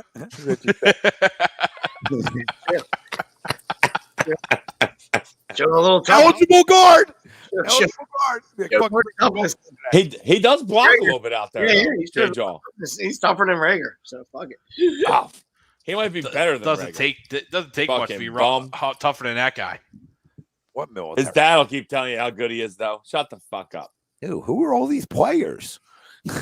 We didn't get him with the 26th overall Yeah, pick. who but is the are player? you talking about Brent Toth? That's the kid from Army. No, he was. If Brent Toth was 26, but he wasn't 26th overall. No. Now we're killing Howie. 26 round. There's no chance we took 26 players. 26 player drafted by us. Right, a 26 fucking player drafted by us. In the 26th round, the Eagles take Brett Toth. Was Brett even drafted, Greg, or was he? He's been here 3 years. Has He's been here 3 years. All right. Well, that makes me feel better if he has to play. But let me see if he was. He's a locker room guy. You he can run block, right? You would think. I mean, God. If he's been here 3 years, he's a second lieutenant. Oh, that's why he's here. You don't cut. I like this guy already. Yeah, you don't cut that. You throw him in. I like him already. No fucking structure. No fucking structure up in here. Yeah. Let Howie cut his ass. He'll fucking murder him. You know what I mean? Fucking put him on Hard Knocks. You got to bring Brett free agent. I can't wait for that. Can we be on Hard Knocks next year and Howie bring Brett Toth in for a little snip? I would love to see how that goes. Fucking second lieutenant. Cutting a second lieutenant. I'll fucking take a flagpole off his face. Like, yeah, we're going to have to let you go. No, you're not. No, you got it wrong, Howie. He's probably very clean cut, very professional. Going to need your playbook? No, you're not. You're not getting it. I'll take it out of my hands, Howie. This is going to go. Come pry it from my dead hands. This is going to go different. This is going to go way different. The Gronk. Stop me if you heard that one before. Hey, need it. This was so much fun, though. Thanks, Quinn, for that walk down Broad again. Fucking Brett Toth was on the bus. Fucking everybody was. You guys see Bobby Hoyt? Bobby Hoyt. Remember when people thought Bobby Hoyt was going to be good? Joe Montana. Wills, there was literally calls on the dial back in the day of numerous callers that week being like, this is how Joe Montana got his job. Like, what? Like, what are we doing? What are we doing? We've always been the overreactors. Fucking guys 1-0. We're like, never seen a quarterback like this. Never. Bobby fucking Hoyt. Never. What a bum he was, too. Stuck. He had Kevin Kopp was 3 times better than Bobby Hoyt. People thought Rodney Pete was the answer, too. Remember Rodney? Oh, Rodney stunk, too. Yeah, Rodney couldn't play. Bad. Great deep ball. That's about it. He was like Byron Leftwich. Like zero He was like Randall. Randall had a great deep ball. Yeah, 0 touch for the intermediate was Rodney Pete. Fucking 10-yard pass. Rodney pulled Holly Robinson, though. Yeah. Gotta give him that. Oh, that's what the deep ball gets you. Actress. Tip of the cap, sir. Tip of the cap, sir. That's what the deep ball gets you, Wilson. His wife, another USC fucking terrible. I do believe Rodney Pete was our quarterback. Another with, USC shit quarterback. Who was it? Ray Rhodes' coach team when we beat the piss out of Detroit in the playoffs. Sorry, Don. But I'm pretty sure Rodney Pete was our quarterback in that game. I think we caught a Hail Mary at half. 56-17, maybe final blowout. It made Barry want to retire, I think. Blowout city. Rich, they said they didn't say he's definitely out. So I guess that could be the case. I think he could still play. I guess if he tests negative, he can. They didn't say like he was definitely out. They said may be unavailable. They just said that he's on the protocol, right? Yep. He's been entered in the protocol. He's in the tunnel.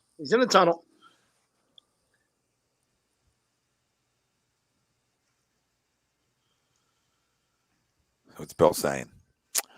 3 games in 30 days doesn't bother me. I mean, it should, Bill.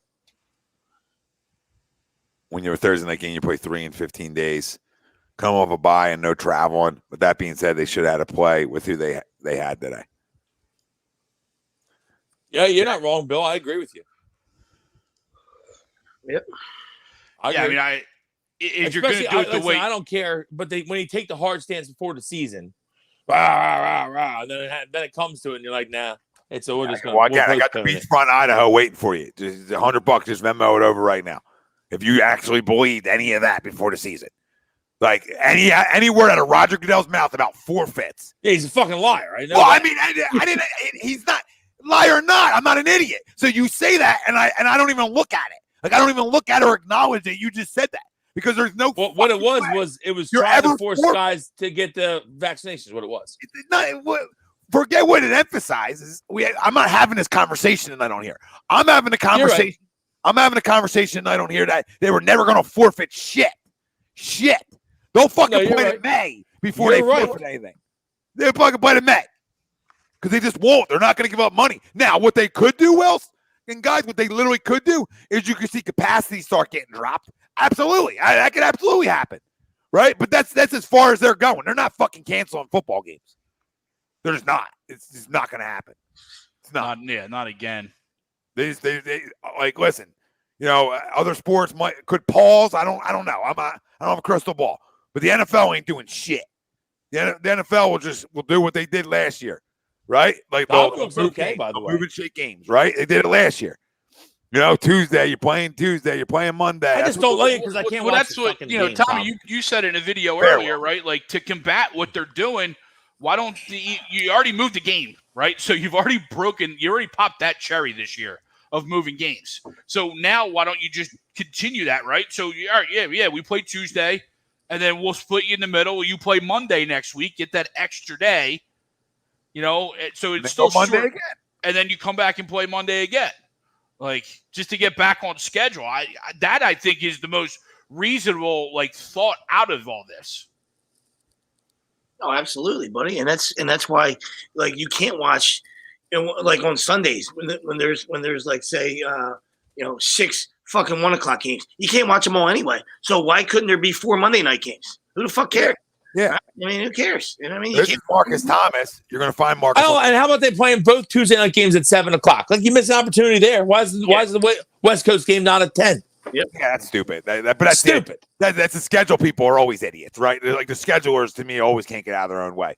Marcus Thomas, former Eagles running back, going to be starting the show on A2D radio. But he says the NFLPA wasn't having both. I mean, he's definitely right about that. Players not getting paid. That's why they changed up players' union pressure. Absolutely. As soon as the Eagles found out they weren't going to get paid, hold up, we'll play. So it was more the Eagles were mad that they weren't their players were mad that they didn't have to play with what they had. That should have been more the Eagles' argument than a forfeit. Any of my players barking on Twitter for a forfeit, I want to square you up. I sort of want to fight you in the parking lot because you're a bitch. I'd rather beat them. Yeah, you're a little puss. You want forfeit? The fuck out of here! I don't want no forfeit. I want you to play with what you have. Then, you know what I mean? And that's the thing the NFL should have kept, right? Or said to us, right? Hey, our hard number is 20. If you get the 20 plus, we got to push you, right, boys? Then have a number there. Hey, if you get the 20 plus on your 50 man, right? Then we're gonna push you, right? So that everybody knows, right? I think the thing that gets everybody is there's no structure, right? Like I said today, what's the plan? Typical. Just give us a plan. I got a plan for you. I don't even do it as a job. You should fucking hire me because I got a plan for you. How does nobody have a plan that, okay, this is how this is going to work? Like we talk about scheduling, Greg, pushing games to Monday, doing those things that lighten up the impact of, 3 games in 15 days or whatever it is, right? So, that's I'll go.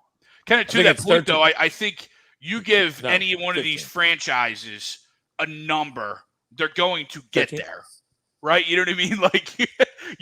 Like say that number is 20. Like if Goodell comes out and says, "Hey, you get the 20 tests, 20 players in protocol, we'll move the game." I think you're going to find teams make people test positive. Oh my God, this guy conspiracy, Greg. No, you're going to do that. Like that's what the whole injury report. Now you don't. It goes back to the whole injury report. Brother, it ain't about me and you. You think they don't got guys in there that are you can't get away with it. You can't get. What do you think? Well, they're changing it so the vaccinated players have to show double swap this guy for since he's tested positive. That's not how it's going to work. You can't get up somebody else's nostril. You don't think these owners and these teams don't understand what's going on? Like, you don't think Washington would have done it just to get to that number? You're fucking crazy. I don't know. I mean, it's always too deep in it. So it's like getting pissed from your buddy. Like it's great job, Greg. Great work. You're talking about other nostrils, so we know this guy's positive. Let's get him a couple vials, right? Like I just think that's too much. I don't. Maybe you're right. I'm just saying, teams are always looking for advantages. Yeah, but or ways to, you know what I mean? Like we're doing Swapgate. It'll be like Swapgate. It'll be like fucking. We've seen other shit. Like, I mean, why would that be so far fetched? To the actual game, all over. Great play. To the actual game on TV, no Evans or Godwin. Evans got hurt on that catch. Wilson was loving. All right, so this is. It was a great catch. Yeah, no, that's what I said. I'm just saying on that play. And he's hurt though, huh? Yeah, he hurt his neck. Godwin looks like he's okay though. Like, it looks like he's not badly hurt. I saw him running on the sideline. And Marcus, I do. Okay, agree. I guess I'm overmatched here because everybody in the comments is saying, yeah, absolutely would do it. So, maybe they would forge numbers. I don't know. I just feel like the NFL would have more of their hands on that, but I could be wrong because they might not have their hands on anything. I do agree though to Marcus' comment that I don't think the NFL thought it was going to get to this. Oh, absolutely not. They didn't think this, and I don't think any of the current leagues were going to thought it was going to get. They were all just in cruise control. They were driving a fucking Tesla. The car was driving for them. I mean, they didn't have to do anything for how many weeks? It was smooth sailing. So I agree with that. I agree with those guys. They were in the Tesla cruising, and now they gotta go to manual. You know what I mean? Got to switch it to manual. Rodgers got to drive for a little bit and get it back on track. And listen, they will. And with all these guys that are in protocols or test positive, those guys aren't going to test positive again throughout the course of the season. So those guys sort of get, are sort of free birds, right? Fly, birdie, fly. So, the numbers game starts to come to your advantage. You know what I mean? To a point. Like these other, you talk about Cleveland, Washington, and the Rams, like they're not going to have outbreaks again. They just had outbreaks at 25 plus. You know what I mean? So they're probably not going to have. You kind of hope it just burns through right now, Yeah. You can't. I mean, just let it get out of the way. But we'll see what they do. I mean, I'd be interested to see if they had a weekend where they had to move, more than just 3 games. What do they do? Where's their number there? They got to move 8 games. What are they doing? They pausing? They got a plan for that? So that's all the stuff I think us as fans just sort of would like to know, because nobody wants no sports. So no, we went through that too long. I think we all agree there. Yep. Absolutely. Jesse says AB definitely come back, and Tom's going to call Edelman.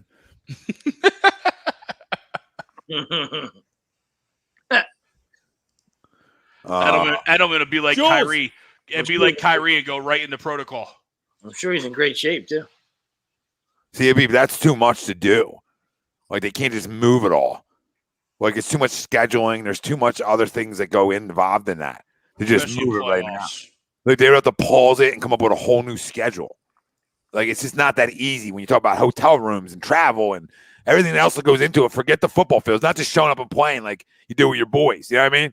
Hey, I'll see you guys there. There's a lot that goes into it. TV times, especially, already locked in. Yeah, and the number one factor is money. It's TV. You know what I mean? Like, and they got to fucking change all that shit, dude. They ain't fucking. It's like going up against Big Pharma. You know what I mean? That's it. You get killed for less. I mean, way you less. 2 weeks between your Super Bowl, but that Super Bowl date's locked. Like, that Super Bowl date ain't moving. Yep. No. They're probably upset they had to move the games like a couple days, because I'm sure there's people that are pissed off. I'm sure there's people that probably have season tickets that aren't going to be able to go on Tuesday that would normally go on Sunday.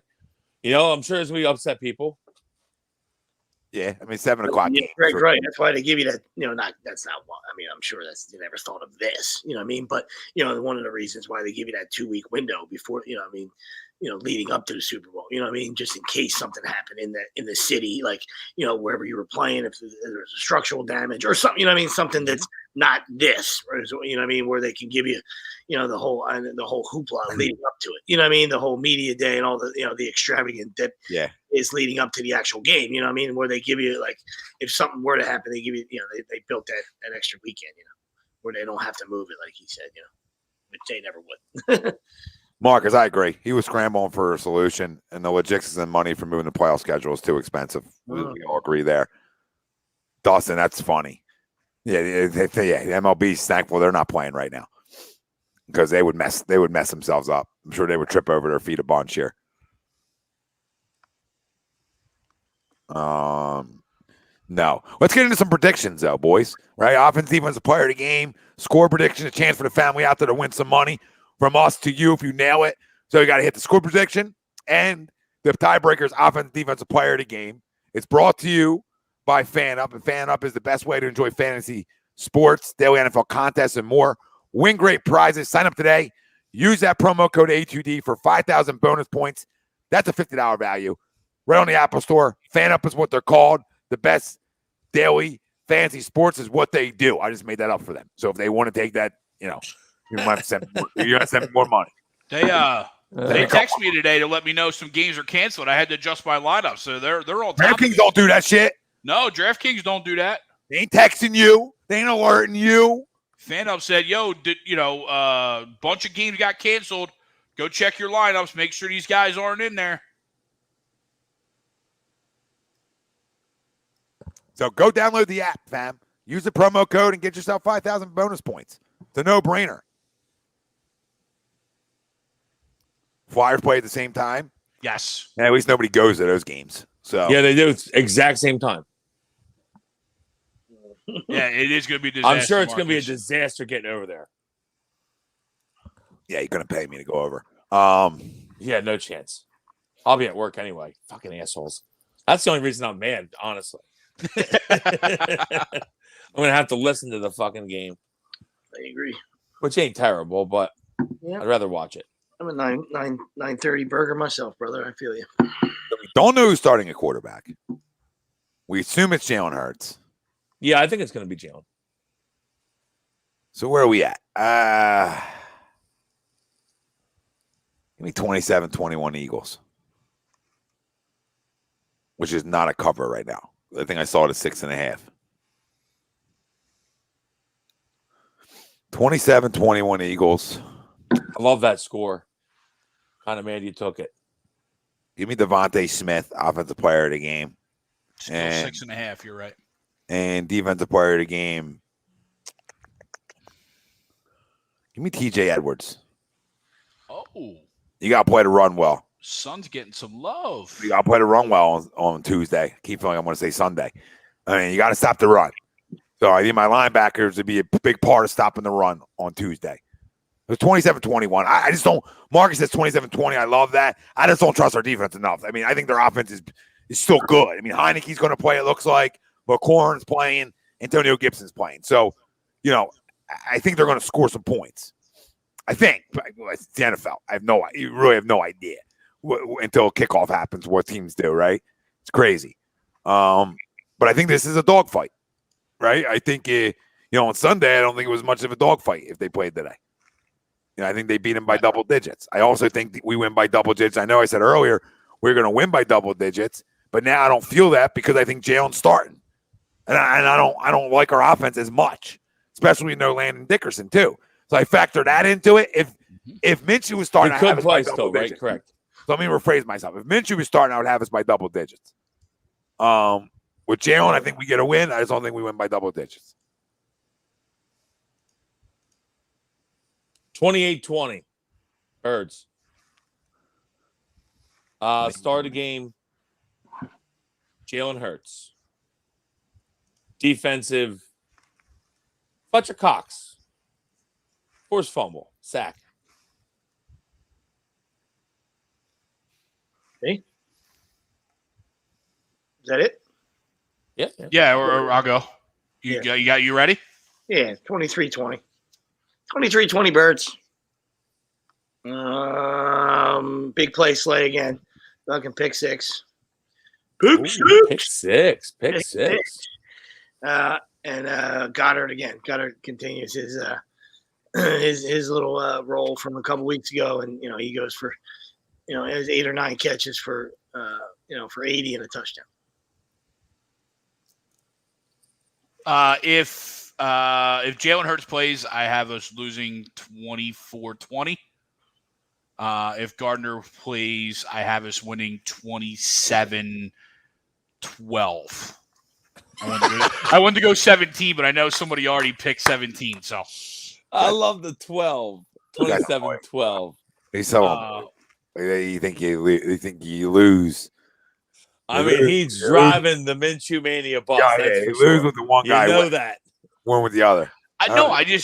If they're still worried about Jalen potentially playing, that means he's not healthy, and we know what a statue Jalen Hurts becomes, and it's not very good. Yeah, we never seen statue Jalen, but I would assume not good. Yeah.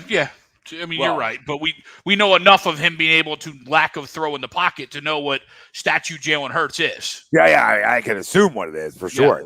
Yeah. Yep. Well, yeah. I mean, if he can't run around and make plays, then I don't think he should start. Obviously. Yeah. Well, I think that to me says you're not healthy enough to start. That's all. Like I assume that he's on the field and he's going to be good to go. Yeah, that's why I still think they win, right? Because I don't think they're going to play him if he's not 100%. Yeah, Or at least I still just don't think he's good enough to win, though. Oh, okay. Well, that's a different conversation. That's not. Yeah, that's a completely different conversation than Yeah. what you said. Well, no, but the other part of it is I think he's going to be favoring the ankle regardless. So we're back to the ankle. So you got So which one is it? You guys stand on the hill here. Is it the ankle or is he not good enough? Which one we have? Which one is it? Both. And then the funniest part about it, the whole thing is, Agenda Greg is the best. But the funniest thing about the whole conglomerate that he invented right there was that the defense got better with Minshew. Yeah. Minshew's a two-way guy. He's fucking old Chuck Bednarik, concrete Chuck. I assumed he had Jalen throwing a pick six. It was great. Concrete Charlie playing mustache, playing both ways. I love it. I love it out of you. Love that out of you. What a complete issue you are. 27-12. I don't Such a score, too. I doubt there's ever been a 27-12 game in history. Thanks for going there. There probably has been. Thanks for going there, Sweeps. I was trying to leave that one out of it. He got me so stuck on it was just the ankle was why they were losing. You know what I mean? Like I was just so stuck on the ankle that I realized that when he first said the difference in points against, and I'm like, did the defense just get better? Okay, I'm just gonna let that go. I'm gonna just skip over. I just skipped over. I just jumped. But listen, I can't argue with you. There's things I love arguing with you about, and there's things that I can't argue with you about. I still think he's good enough to beat Washington. Yeah. But you could tell me the other way happened, and I'm right there too. I think it's going to be a tight game, though. I'll tell you that. He doesn't play well. I can see that side of it too. Real easy. I'm hoping for our sake, moving forward, that he can beat a team like Washington. Forget about the playoffs. Just moving forward on who the quarterback's going to be. Yeah. I think Jalen's going to play well. I really do. Oh, fuck. This guy thinks he's fucking throwing for 300, and the other guy thinks that Who thinks he's throwing for 300? I don't think he's throwing for 300. What's he doing? I don't know, maybe 220 and rushes for 60. 220 is like him throwing for 500. 220 is like him throwing for 5. You know what I'm saying? 220 would be beautiful. 220 is a lot. I mean, I feel fucking delicious walking around with 220. You told me 220 and 70 on the ground? The fucking 60. all pro. 220 and 60. Fucking all pro. Put him in the Pro Bowl. It's a good day. It's a good day. Today it was a good day.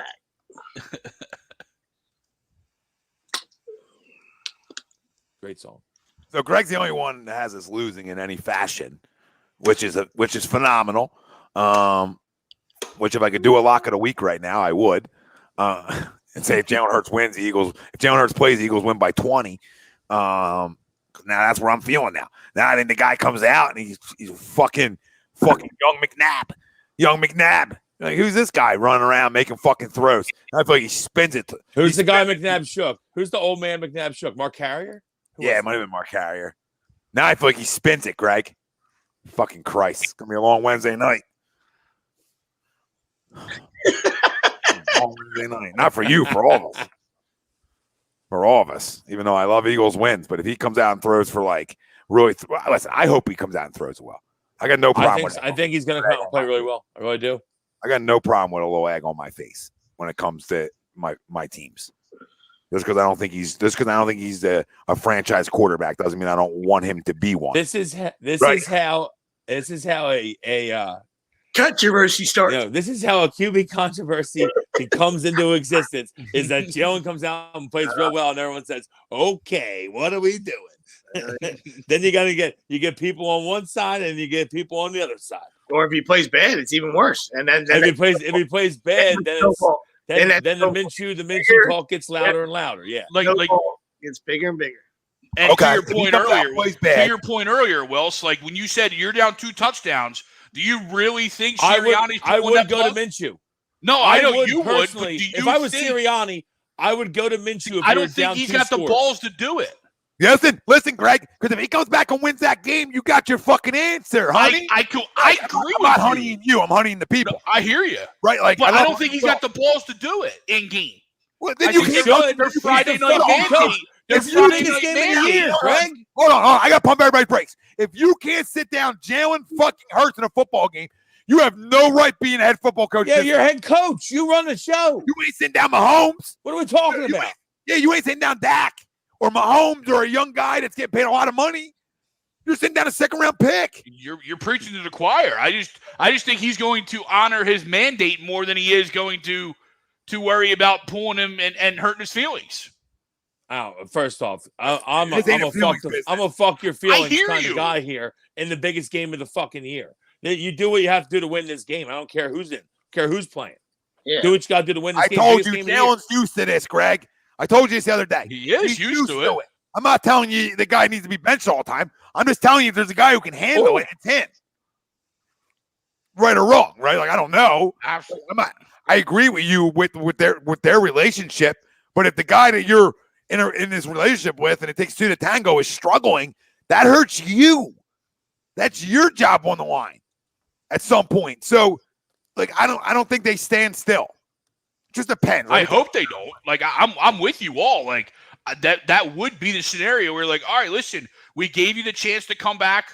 You know what I mean? We gave you the chance to come back after your last performance, and all that, but we're seeing the same things. I agree with you.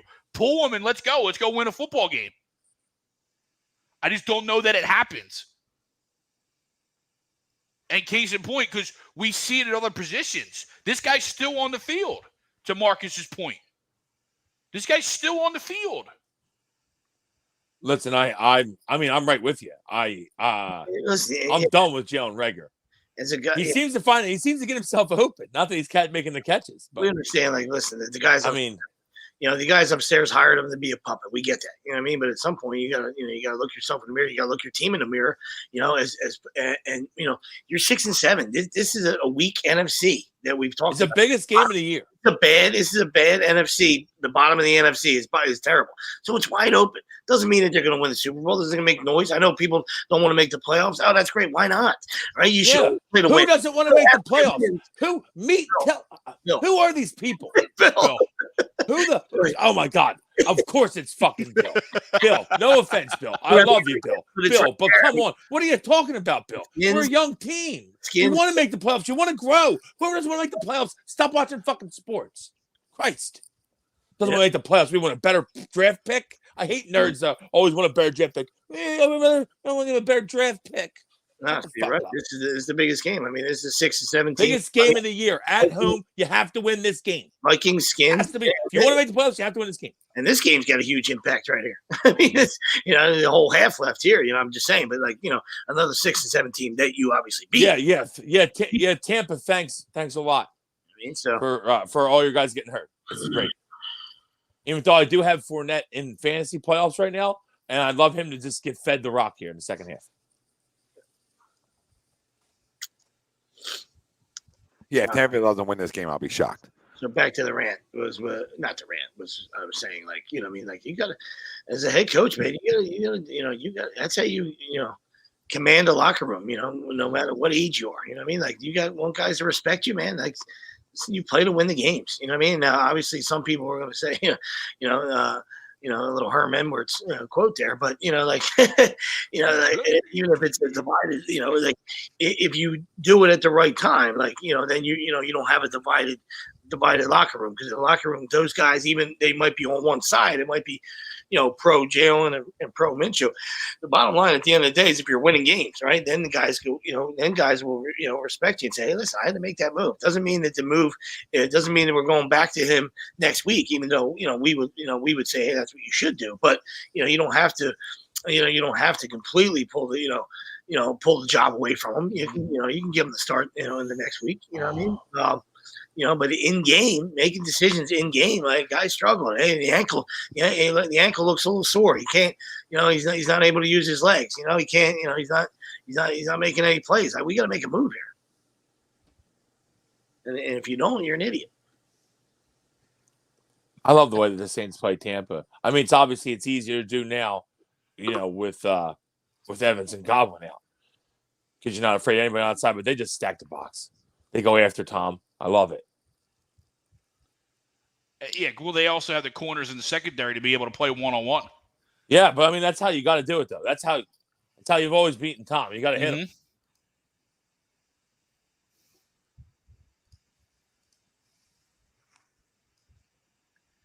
Oh, Billy, what you said was obviously to keep Jalen in because we want to give him the full 17 or something. I think it was, which we all said in the beginning of the year. You know what I mean? But when it was close enough where does the other guy give you an opportunity to win? I think you were just saying like, you didn't care about that. Like now I could be wrong, buddy. I'm just trying to paraphrase. I thought you said you didn't care about that 2 weeks ago. You just wanted to see, you wanted Jalen to finish at 17 and see and go from there. I thought, right, Tom? Right, Tom? I think that's what he said to you. Exactly what he said. Which again, in terms means doesn't really care. That's the way we look. That's I would say that sounds the way to me too, Tom. Sorry, Bill. Bill is fine. If the shoe fits, Bill, I'm sorry. I'm not circling back to what you said. I always want to make the playoffs. Yeah. I don't care. Yeah, you got to give my worst enemy a chance to play quarterback. I don't care if it's a guy I fucking despise. I'm trying to make the dance every year because I don't want to be the opposite of that, and that's fucking purgatory. Purgatory. It's NFL purgatory. Ask Don if he wants to make the playoffs. I mean, come on. You want to make the playoffs. Don would take the playoffs and just forfeit in the game. You know what I mean? Just to say they made it. Like, so I don't, you know what I mean? To your point, like they would just give up. They would just say, "Hey, we'll forfeit the playoff game. We're good. We just wanted to get to the dance. We just wanted to say we were ready." Get there. Now, I'm not. Listen, I'm not going to lie. I'm not going to sit here and lie to you. The chances of us going on a huge run and going to like the Super Bowl, I would say slim to none. But you still have a shot if you get in. Once you're in, you got a shot. Can you steal a first round win? Maybe. Can you get hot? Maybe. You're probably not going on you play, game, right? Hopefully you don't play. I love the fact that Arizona's losing games because you don't want to play Green Bay. I love to get in and play zone. I'd rather play zone than Green Bay. Tell you that. They're about to get Jair Alexander back too. Woo! Green Bay. Hopkins is out. Yeah, Hopkins is out. Look, Kyler was yelling at AJ Green about not going back to the ball today. Saw that. A little trouble in paradise. Maybe if you didn't pump the ball 3 times and throw late to a future Hall of Famer, you wouldn't be screaming at him. It was definitely late. I'll tell you that. Dustin, I don't know if the other guys touched on this. I don't necessarily agree with that, Dustin. I think the run game was even more dangerous with Gardner because there was no threat of Jalen running the ball, and you actually had to pound the rock. Right? With Jalen back there was always that threat of him running the ball. I think. That's why the run game is better. We still ran the ball effectively. Dustin's correct. The run game is better with Jalen because of that aspect, Greg. I hear you, but we were more balanced. But him running the ball, I don't know. But that's part of the run game. I guess so. Right? That counts part of the run game. No, you're right. Don't just not count that. Yeah, no. You're right. I think it. Yeah. I hate QB runs though. I do.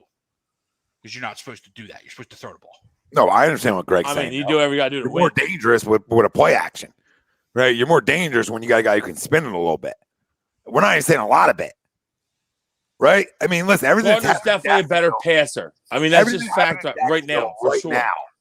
Right now, it just shows you that you don't know what this guy is. And that's what I'll continue to say to people. I'm not telling you he's fucking Tom Brady. I just don't know what he is. I want to see if his numbers that he put up are real or fake. We're not going to be able to see that, right? And we're going to have to ride with Jalen, and that's fine. And we're going to find out in these 4 games what he is. And I don't want to hear after this year, if he doesn't get it done, that it's still early when you have an opportunity in front of you. And I know what Greg was trying to say, like in the sense where, like, if you were trying to judge your judge your offensive line, you know what I mean? Like optic wise, you know what I mean? If you were trying to find out what your offensive line was and you ran for like 170, but the quarterback ran for or say 150 and the quarterback ran for, 120 and you really only ran for 30 yards. You know what I mean? Like, did you really control the line of scrimmage? So I know what you were trying to get at, you know what I mean? Because I get what he's saying, but those I think turn into stuff. Yeah. I don't like it for sure. I know it counts. We weren't doing that though, Steve. We were running for like 240. No. I did that. They were absolutely on people. Yeah, he was. I'm not. I'm just saying. I know that's what he. I understand. I get you. I get it. You're trying to establish, up front. Also, Bill, happy holidays, Bill. What's Bill? What's he mad at?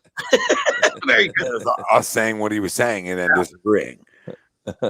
Disagree radio, Bill. We love you. Just don't agree on that.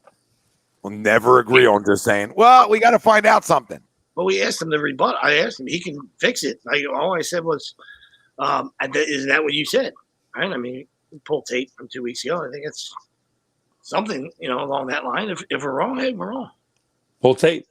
Yeah, I think this is a weird conversation, right? Because the run game is obviously more dangerous when the quarterback can keep it and go, obviously. But then there's the other side of it being more dangerous, too, when you can throw it and you can't stack a box. So there's pros with both. But I would say Sweeps likes to use the word lean. I like that. I like that word lean on people. They'll lean on with Dickerson playing, they'll lean on everybody, no matter who the quarterback is. But it doesn't mean they're always going to run for more yards with Jalen in there because of his running more. Yes. Not even, that's part of it because they're just going to run it more. There's going to be more space. There's going to be more explosive runs. That doesn't mean you run it better, right? Like I think you showed on 45 Sundays ago when you played the Jets. I feel like you showed everybody that you can still run it. I get it's the Jets. You still got to win a football game. To me, it's never, it's just the Jets. No, you got to show you can do what you still got to show up. Yeah. They know you want to run it too, and you ran for 160. So I don't buy in that the run game. I actually think it's better. I lean to Greg on this a little bit that it's better with Minshew because he can throw it because you already know you can run it. But that 70-yard explosive run that we really haven't seen, but is there, especially with Miles, like that, you have a better chance of getting that with Jalen in. Yeah, I agree. And you're going to get you're going to get 20-yard runs from him. Listen, the thing that Jalen can do well, pops a couple of 10, 15 yarders, that's when you usually break one with the running back, Like that's all part of what makes Jalen. That's obviously, hopefully that's happening because that's when Jalen's at his best. But why don't we run enough RPOs where he has to throw the ball quickly? I think that would help Jalen Hurts. I agree, Tom. I don't know why we have him hold the ball too much. I think when you allow a young quarterback, take advantage of Dallas Goedert. When you allow a young quarterback to hold on to the football too long, you create bad habits. Right? I can help those habits a little bit by demanding it out of your hand faster. Not saying that's always going to work, right? Yeah, but there's things you can do. I think though, I think that's where his lack of accuracy kills us. You know what I mean? Like we saw it on that 4th and 2 play, where we ran a slant, of course, to the wrong guy, but we ran a slant and he threw it in the ground. Like he didn't even put it on Rieger to try and attempt to catch it, right? He wasn't even close. So I think to your point though, yes, it benefits some guys, but I don't know if it necessarily will him just because he's not the most accurate guy. You know what the problem is though? The one thing that he did do really well, was especially last year in his limited time was he threw on the run well. Yes, I thought he hasn't thrown on the run too well this year. Not what I thought. Remember, you guys remember preseason, or at least after the Atlanta game, when I talked about this offense being explosive sweeps. I know you probably remember it too. I talked about this offense being explosive because plays are going to break down, and then he can make a big play. We haven't seen that. We did a little bit last year, where plays will break down. The Dallas game, you had the rollout, big explosive play to Deshaun. We haven't seen any of that stuff this year, and that's what concerns me about Jalen Hurts more than anything because I thought that escapability would create big plays, and it really hasn't enough. Yeah, absolutely, Tom. And to that point, it almost makes you wonder if they were kind of scripted that way then. You know what I mean? If maybe that was like a play that Doug had in where What'd you say? Yeah, I'm going to give him potentially credit for I'm just checking in. Maybe scripting a breakout play, right? But you know that it's possible, right? And maybe that's to your point though. Maybe that's why we haven't seen it is because maybe it was a designed kind of breakout helter-skelter type of play. Yeah, Mark says, what was the first play call versus Jets? One read pass to Goddard. It's in the playbook. Sirianni just needs to use it more. I totally agree. And if you don't trust the guy to use it, then he's not your quarterback, right? And to Matt, how much time the Eagles give him?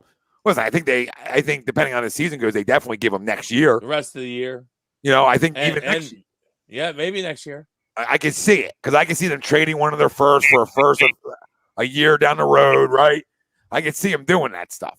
I don't think they make 3 first-round selections next year. I'll put my reputation on the Philadelphia Eagles to not make 3 first-round selections next year because that's not Howie Roseman. Because now all 3 of them guys come off the books at the same fucking time, Remember that. Or you He have to ain't sign in him at that. the same time. Yep. So he's gonna want to trade out of one of them. Or you trade two of them for a QB.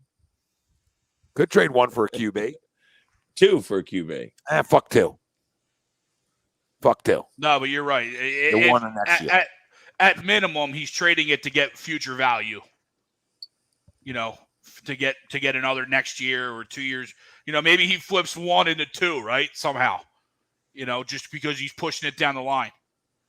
Yeah, absolutely. Absolutely. Oh, so much for that 10 o'clock, huh? I didn't want to say anything. Fuck yourself. Well, we can make a quick game ball out of it. We can just go one each. Shut the fuck up, Greg. Spicy. Nothing we ever do is quick. You know what I mean? Besides in the bedroom, you know what I mean? Nothing I do is quick. I'm not a very quick guy. Gave myself a Jake Paul uppercut. Not very fleet of foot over here. I look like Frank Gore in the ring last night. Some guy's like, "You're clickbaiting." Clickbaiting what? He's like, Deron Williams pushed him first. Like, shut the fuck up, dude. Nobody cares. It's not even real boxing. It's fucking former pro athlete just trying to make a buck. Shut the fuck up. That ain't clickbait. The clickbait is dudes jumping in the fucking ring that aren't boxers. That's the clickbait. Fucking jerk-offs. That's the clickbait. Fucking fake boxers acting like boxers for a payday would equal clickbait because now I'm clicking on it. I didn't personally click on it. Well, if I did, it would be clickbait. Is that boxing we grew up with? No, clickbait. Sorry, I miss boxing. Are they getting paid more than a lot of the current boxers? Yep. Boxing has, sadly, it's going away pretty much. Yeah. There's still a little, but We're the kings. boxing was huge. You know, when we were young, boxing was huge. Mm-hmm. Late 80s, huge.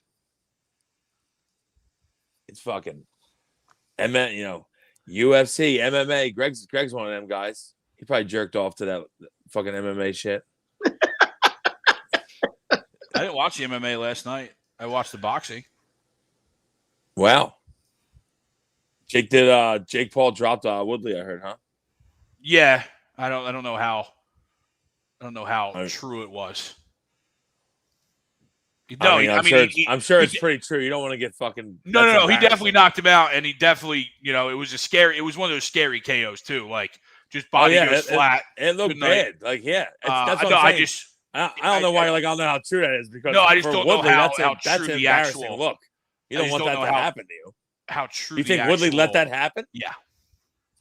No, that's too embarrassing of a look. You can't let that happen. He got paid. He probably got paid more money for that fight than he did all of his UFC fights combined. That's fine. That dude. Guess what? You couldn't pay me enough to get knocked out like that. I don't think that's the point. I don't think it was supposed to be like that. A guy might just knock me out like that. I might just run into a guy that knocks me out like that, but I ain't letting somebody knock me out like that. Yeah, no fucking chance in hell. Dude, Jake that dude was fighting UFC last night? Jesus. What's that? That dude was fighting UFC last night, Paul? No, he wasn't fighting UFC. He was boxing. I was going to say. But the guy he was fighting used to be a former UFC guy. UFC champion. Yeah, no, I know Woodley. I'm saying I thought the other dude crossed over. Like, I don't even No. Yeah, but like the week before the fight, he hands Woodley a Rolex. Just thanks for taking the fight. Here's a Rolex. Like, come on. There's something fishy about that whole ending because it's not fishy. It's just that motherfuckers got too much money. That's what it is. No. Yes. YouTubers got too much goddamn money. The ending was fishy though. Anyway, where he got knocked out cold? Yes. Because if you watch it, there was no feint, right? So Woodley's sitting there like this. There was no feint or jab from Paul. And then all of a sudden, Woodley goes, "Oh, let me drop my left hand." And, "Oh, hello, right hook to the face. I'm dead now." Like, if it would have been like a legit combination, like he threw the jab and then came across, I get you. But it was literally like, I'm going to drop my hand, load up for your punch, and then go, night-night. I'll have to give this a look. I'm a big, huge conspiracy theory. You know what I mean? Conspiracy theorist. I know Greg I is wanna be too. on- I That's wanna be why on I the feel like side. Greg might be trying to pick something up that's not there. I initially didn't think it because I wanted to give it like legitimacy, but no. Because even in their first fight, there was a clause in the contract that you couldn't knock each other out. In the first fight. I did see that. So that clause wasn't in this contract. So you don't think that this Tyron Woodley dude, as a man, would be like against that? Like, I'm not just gonna get knocked the fuck out cold. Yeah, I don't think he envisioned the knockout being that bad. I mean, Greg, how do you envision a knockout? I mean, yeah, not to the point of being out cold for 3 minutes. I mean, that's usually called getting knocked out. Yeah, I mean, if you're gonna line yourself up, I mean, if you want to I got a lot of belief. Bill, I got a lot of belief. $2 million in a suitcase. I got a lot of belief. $2 million in a suitcase. I take this. I take the hit. You know what I mean? So there's knockouts. There's knockouts, and then there was that knockout last night. There's a difference. I mean, you know it when you see it. You know what I mean? Like I know what you're talking about. As boxing it's guys, when they're out on their right? feet, You know Greg. I know. It's when they're out on their feet. You can already see it. They're already out. You know what I mean? Yeah, I know what you mean. Usually their arms stiffen up. According to Bill, they look paralyzed.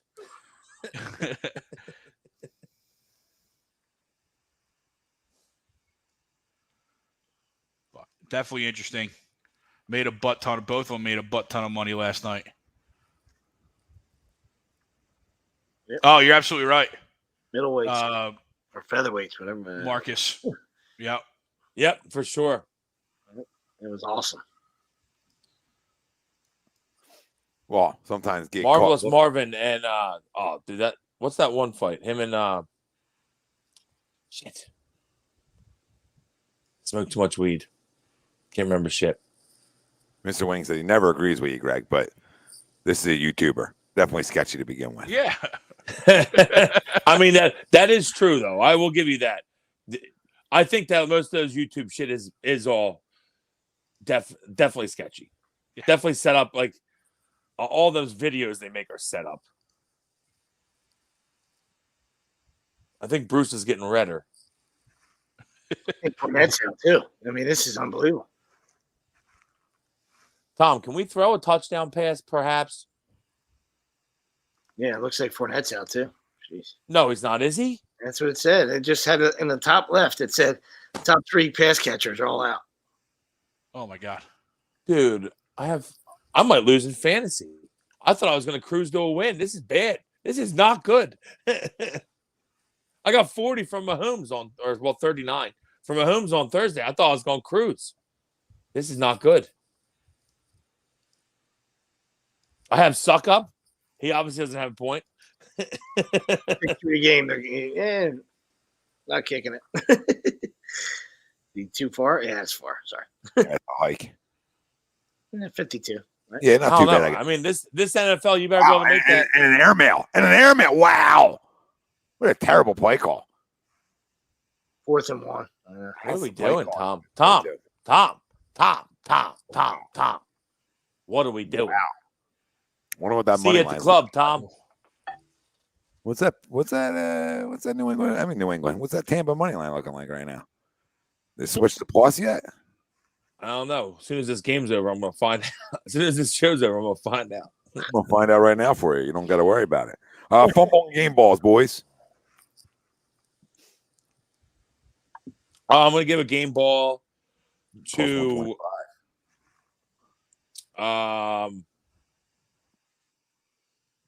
Joe Hayden. Oh, Greg's out. I'm going to give a game ball to Joe Hayden. Joe Hayden had a monster game today for Pittsburgh. Obviously, the huge stop at the end of the game, keeping Nick Westbrook-Akina short of the first down. But also, I think they called him a fumble recovery, but he made a great play on that fumble recovery. Could have been called an interception almost because it never hit the ground. But great play, like a diving catch on a fumble recovery. Just a really good game for Joe Hayden. And a huge win for Pittsburgh. Keeps them possibly in the playoff hunt. That tie could end up helping Pittsburgh. Yeah, it always better. They're 7-6-1 now, I believe. Always better than a loss. Yep. I'll land on the Colts. You know what I mean? Pats were red hot. Obviously at home you want to take care of business, but like I said, the Pats were rolling. Probably the hottest team besides the Chiefs in the league, and you were able to Taylor ran for 170. They didn't need Carson to do really anything. Played good defense and 57. Yeah, played great defense and were able to get it. Break one late to extend it, and just good job. Just a real good job by the Colts. Yeah, I'll give my game ball to the best team in the NFC, the Green Bay Packers. Finding ways to win football games. Tough one on the road today. Dogfight, started off slow, sort of found their rhythm late, and then obviously a big stop on the 2-point conversion to hold off for another win. But just they're rocking and rolling.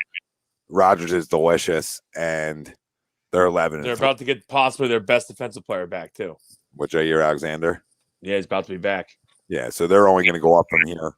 But just another great game from Aaron Rodgers, dude. Just something else. He is so good, isn't he? Like if you're Green Bay, you got to find a way that he stays. Like you can't leave. First on sucking dicks. I know we're talking about leaving. You can't leave. We can't let you leave. We've seen Jordan Love play. Yep. No. Sucking some dick. No. Better keep him home. I'll tell you what, he's gonna. If I was him, I'd be like, give me $50 million a year. Yeah, if we play for the Chiefs, and if I was them, I'd pay it. If he was the Chiefs, if he played for the Chiefs, he would just ask for Gracie Hunt. You know what I mean? I don't know if I got that one. No, I've never seen her, but go dabble with yourself.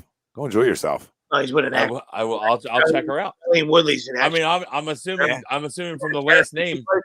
So they can't have more sweeps. These guys are settled for one. These guys are just one-trick ponies. I mean, they love having a side piece.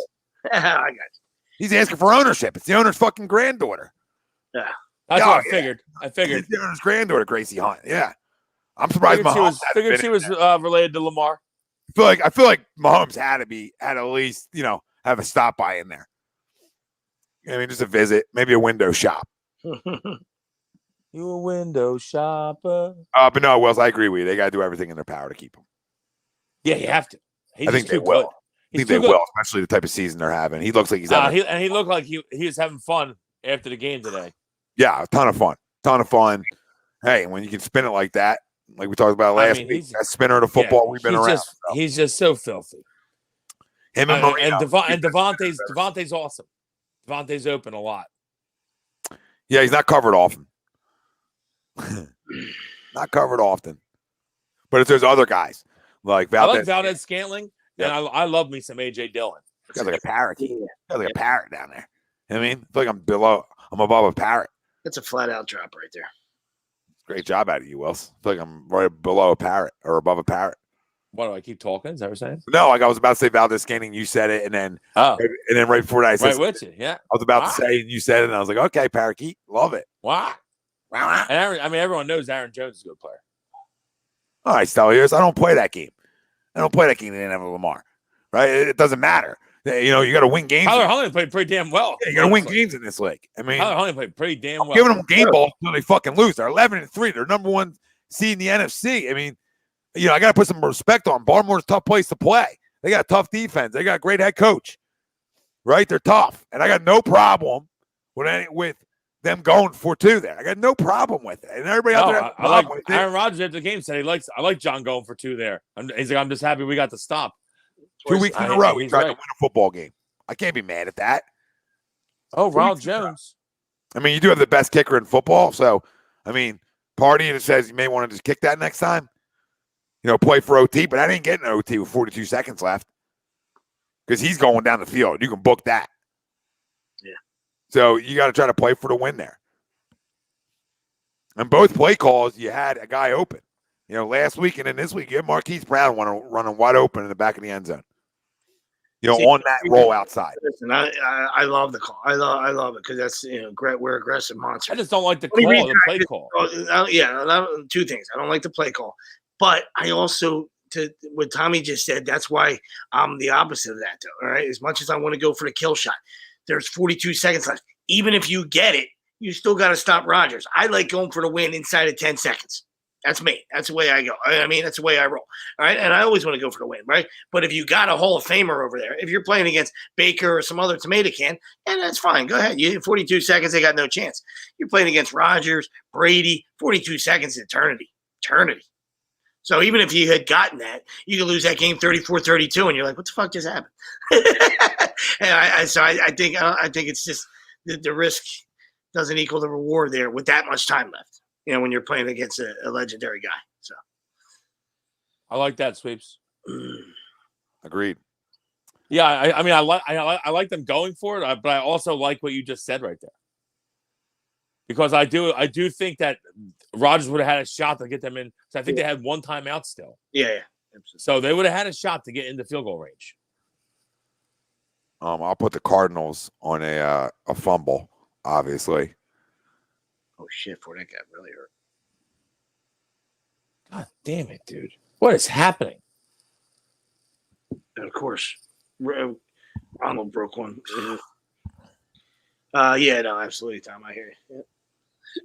Flat out. This dude's got Taysom Hill in though because Lamar didn't play. It's the guy I'm playing in the playoffs has Taysom Hill. He ain't doing a whole lot. No. But I'm not doing shit. Are you gonna got Josh Jacobs tomorrow? Give me some fumbles. Oh yeah, I got you. Brandon Staley. I mean, obviously, forget about the gambling aspect. You know what I mean? Like, take that out of consideration. You know what I mean? Like, so, me and Tom, we see him to this day. We'll body slam him. Take that out of consideration. You understand?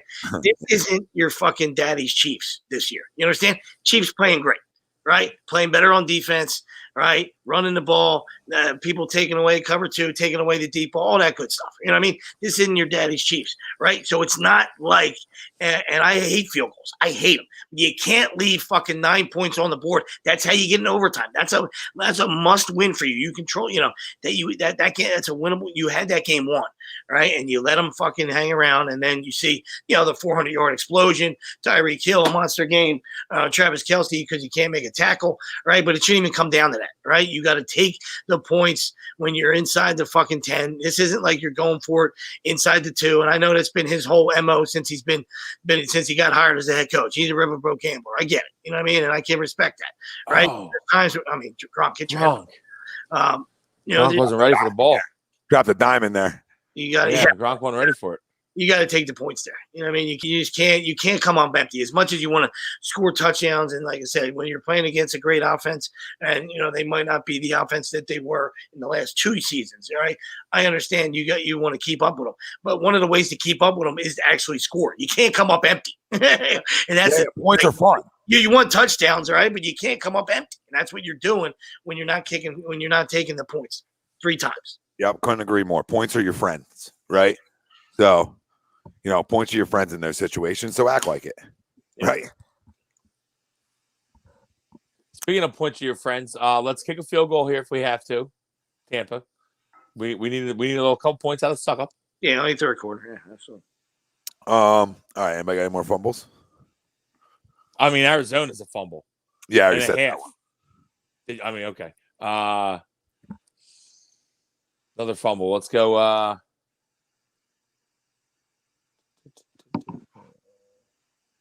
Must played like shit. Probably Falcons. I mean, they were inside. Yeah. They're in the red zone like 4 or 5 times. It's the Falcons being the Falcons. We know their story. You know what I mean? I don't know how they took away that touchdown for Cordero Patterson to start the game. That sets the tone for the whole game. Then they don't get anything inside the 1, right? And everything's fumble. Everything's got to be outside. Oh my goodness gracious! Everything's got to be outside, and they're running sweeps. You know what I mean? Like, because they got Patterson. That's great. I know he's fast. You know what I mean? But just hand it and try to play a little bit of power football every once in a while instead of trying to get cute. You know what I mean? So that, like you said, that sets the tone. Right from the the first drive. You know what I mean? But then you're inside they're inside the like 10. They're inside the 10. I think like 5 times. It's just like I said, it's typical Falcons. And you give credit to the Niners. You always give credit to the other team if they're making plays and good for them. But it's just you just get tired of watching these Falcons. It's tired. I couldn't imagine being a Falcon fan and be like, oh God, this disgusts me.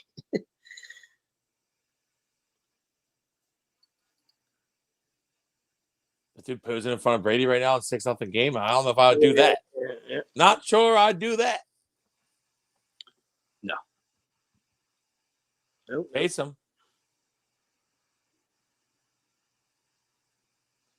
Christ, my DK lineups were probably looking like shit, man. I had Godwin and fucking Fournette all over them. God damn it. Sorry, I'm here, boys. What happened to Greg? He's been going for a while. See, the internet dropped on him. He's back. Sorry, boys. Wow, there you go. Well, let's get a fumble out of you. Internet. So I don't know what you guys all said. So, but I'm going to go, not even necessarily the Cardinals, but I'm going to go Kyler Murray and Cliff Kingsbury combo of the Cardinals. Obviously, Kyler Murray played like dog shit, but then Cliff Kingsbury letting him off the hook by putting Colt McCoy in for the last series. Like, if you're going to play like dog shit, finish the game. And I didn't like what I saw out of Kyler, yelling at AJ Green when that was obviously that interception was more on him than it was AJ. So that's where I'm going to go. AJ Green needs to come back to the fucking ball, though. I agree. He does, but he also scanned the whole field first and then was still late to AJ after he double tapped it 3 times.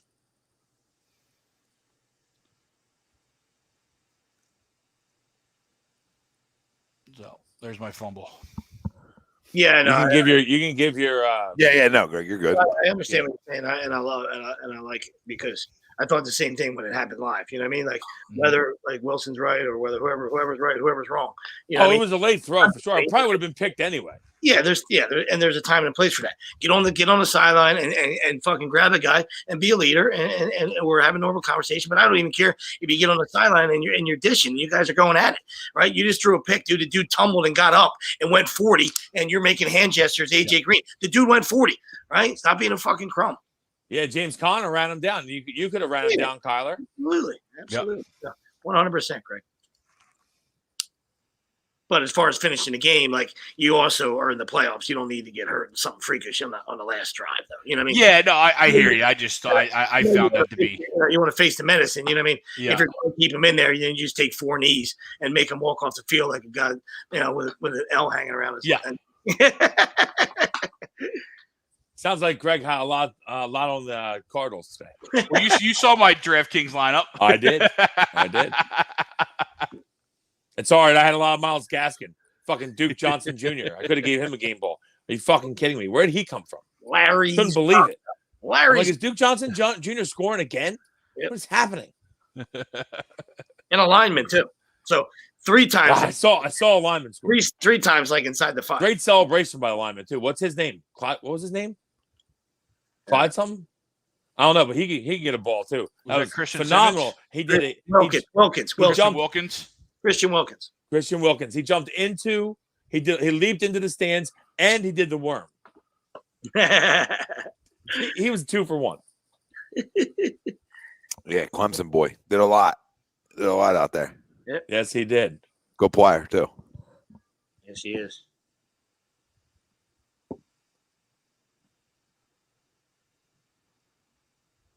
Game balls, Greg? Did you give game balls out? No, I didn't.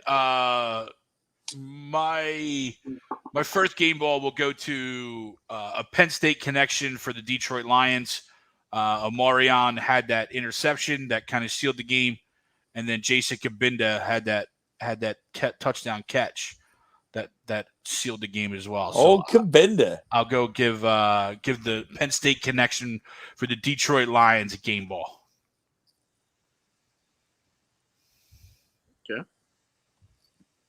Okay. I like it. Huge win by Detroit. As much as it is Arizona falling flat on their faces, huge win by Detroit. Puts the Jags should be happy today. It puts the Jags as the number 1 pick now. Do you see that? Yeah, it does. Jags dropped from 3 to 1 because the Lions won the game. If the Jags make a good selection and get a good coach,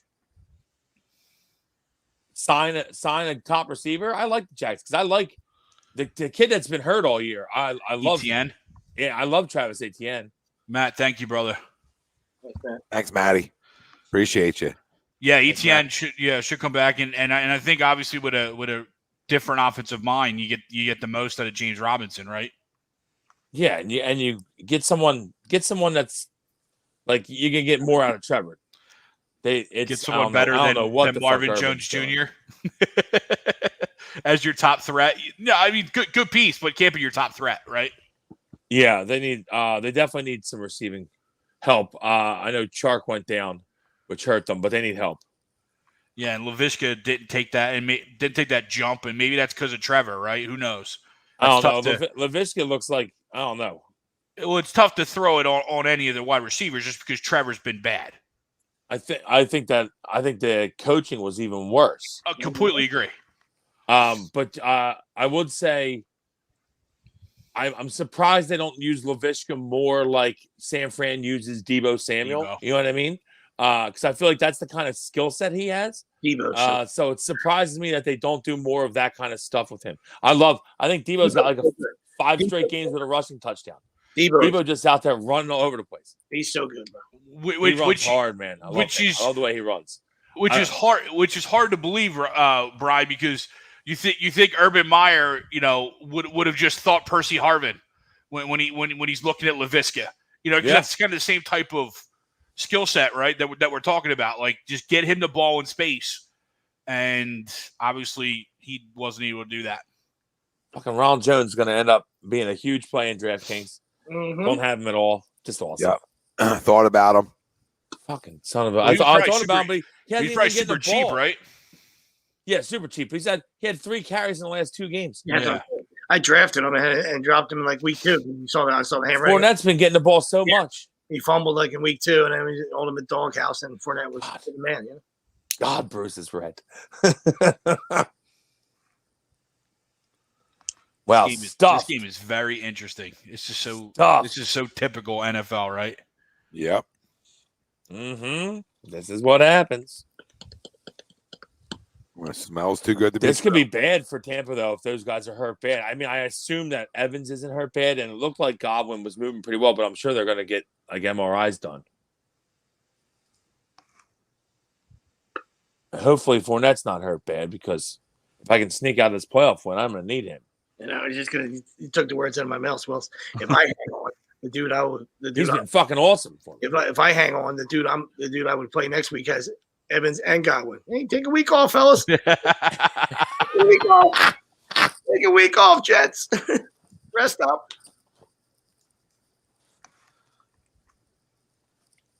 Love that. Flew past that 10 p.m., didn't we? Yeah, I got your crumbs. What happens when Kenny makes a little noise? Kenny shakes him up in the thread. Kenny! I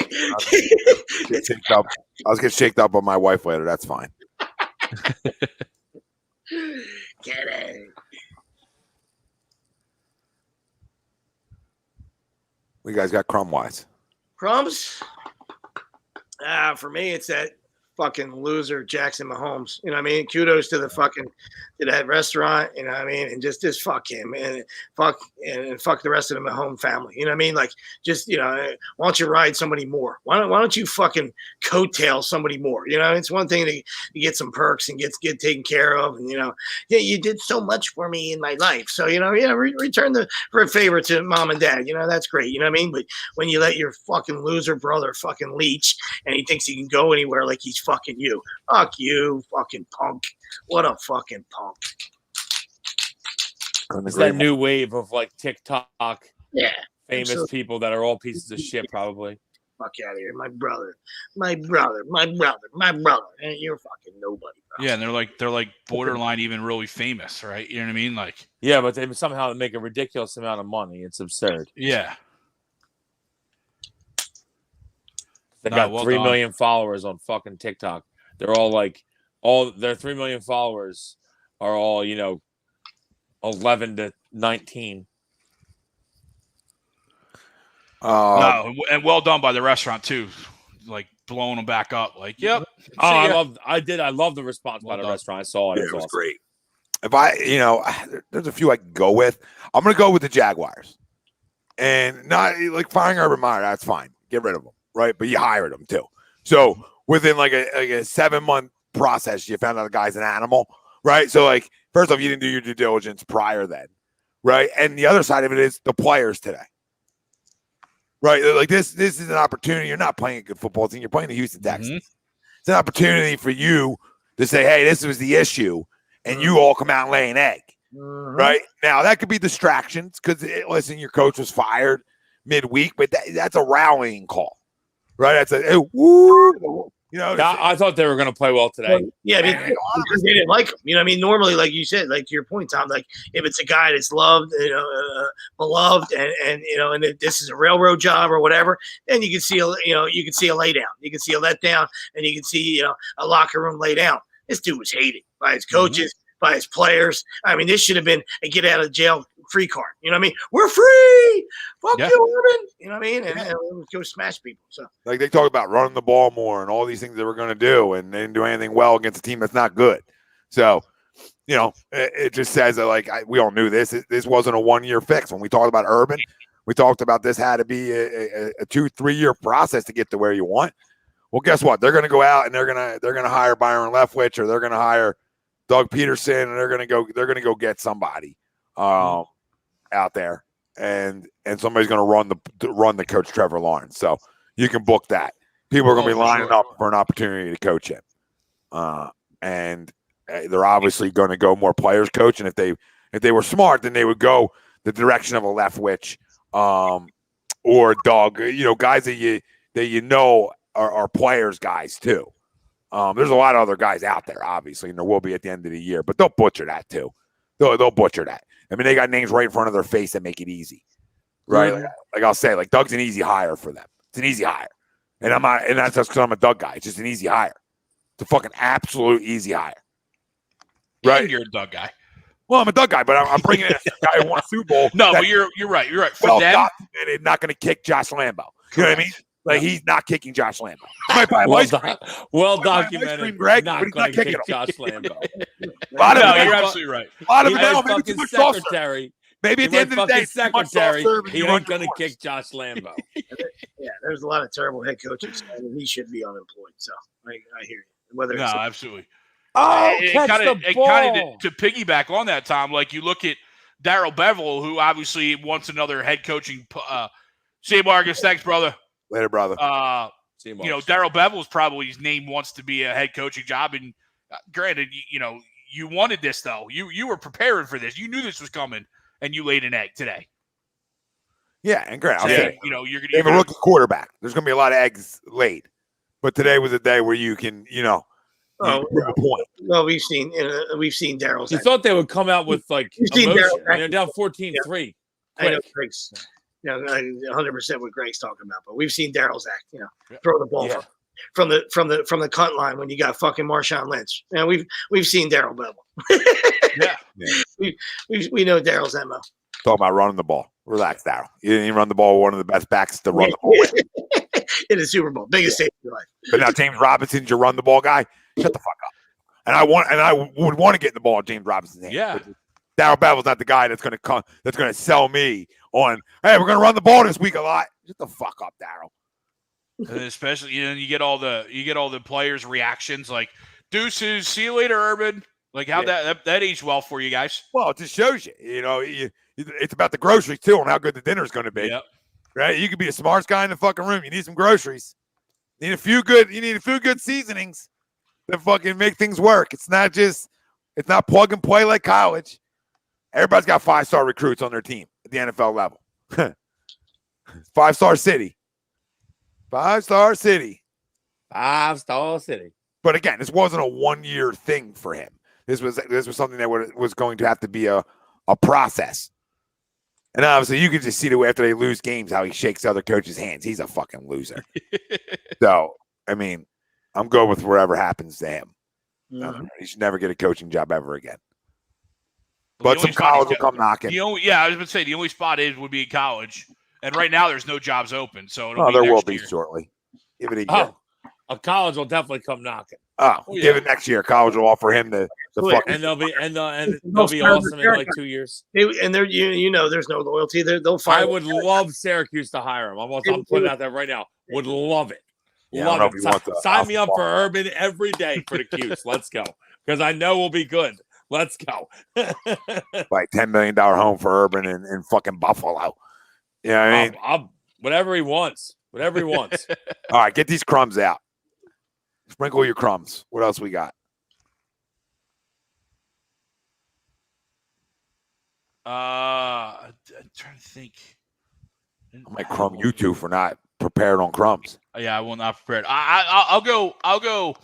I know it was a hot topic. You guys all came at me all week.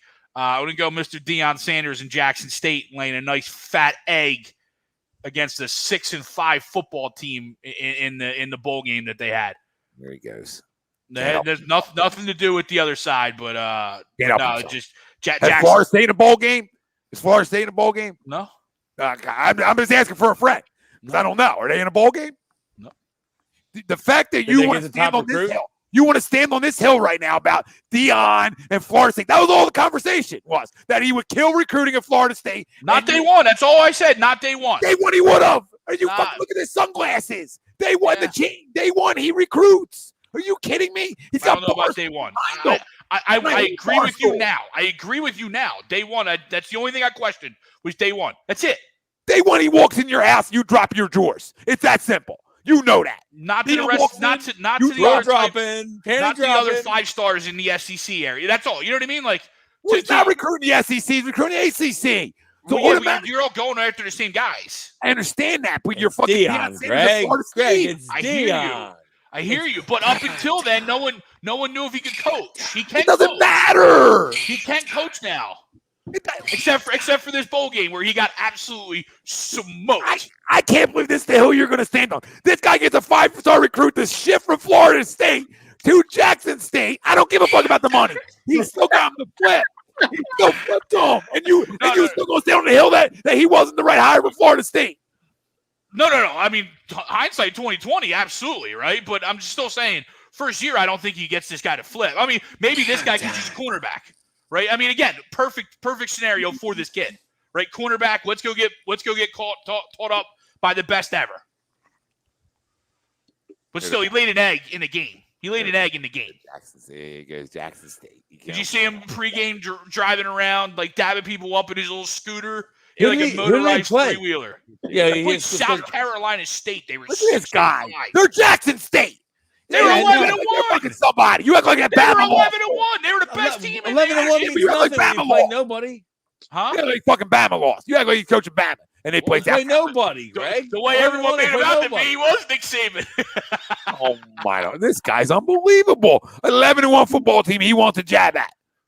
Changed the whole program around. He changed it all around in a matter of minutes. He did. He's doing really well there.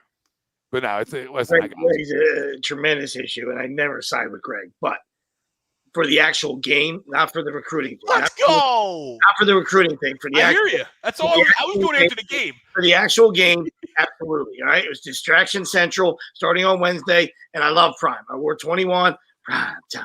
I'm a fucking guy, right? But Prime has the ability to be a distraction, right? Because it is about Prime.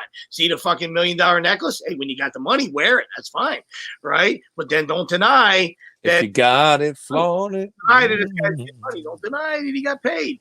Don't just and then how about the presser? So not only the game was a thud. I couldn't watch past it. The presser was a little crummy too. It was. I couldn't get past the broadcast. Talking about how they got that guy and not why they should get that guy and not that it's about you don't even want to talk about the elephant in the room. What's it really about? Come on, you didn't get him. You might have got him because of you. Maybe that's fine. Maybe he wants to learn under the best. All right, let's pretend that there is no money involved. You know what I mean? Maybe you did get him, right? Because there's definitely gonna be money involved. The top corner in the world in the country. I want to play for Deion too. So you know what I mean? I'm not debating that, but we know it's about money. So don't fucking deny it. Just don't deny it. That's all. Just say, hey, at this moment, I have nothing to do with that. Right? Because, we know it's a slippery slope, right? And that's why I said to you guys in that chat was, I can't believe if this is the case, that how is Texas not going to be in the top 3 for the rest of their fucking careers, right? I mean, nobody has more money than fucking oil and these oil tycoons. You know what I mean? So, right? They should have fucking 50 dudes fucking getting fucking 500,000. Come on in. They got that one quarterback that transferred already out of Ohio State. Yeah, but the problem is it's who's around that these teams, right, that have the money to pay these athletes, right? So this is where the slippery slope comes in. Deion's part of Barstool, right? Barstool is paying this kid for his likeness, right? So he inked the deal with Barstool. So now there's going to be a copycat. So now you're going to have to find coaches, right, that almost have the marketing around them to be able to get kids paid, right? You see what I'm saying? No, I hear you. That's where it's crazy. That's where it's going to get real slippery at. I mean, but where does it end? Where does it end? I don't know where it ends. You know that. Works for Barstool. How's he like just here? Well, they claim that there's not one, but there's one in the works. But you know this. I'm not trying to put blinders on, but like, but you know this better than anybody. Like, is that illegal? The alumni and the boosters are the guys that run these big. Yeah, but not anymore. Though. Not anymore, supposedly, right? Because like now you're going to give.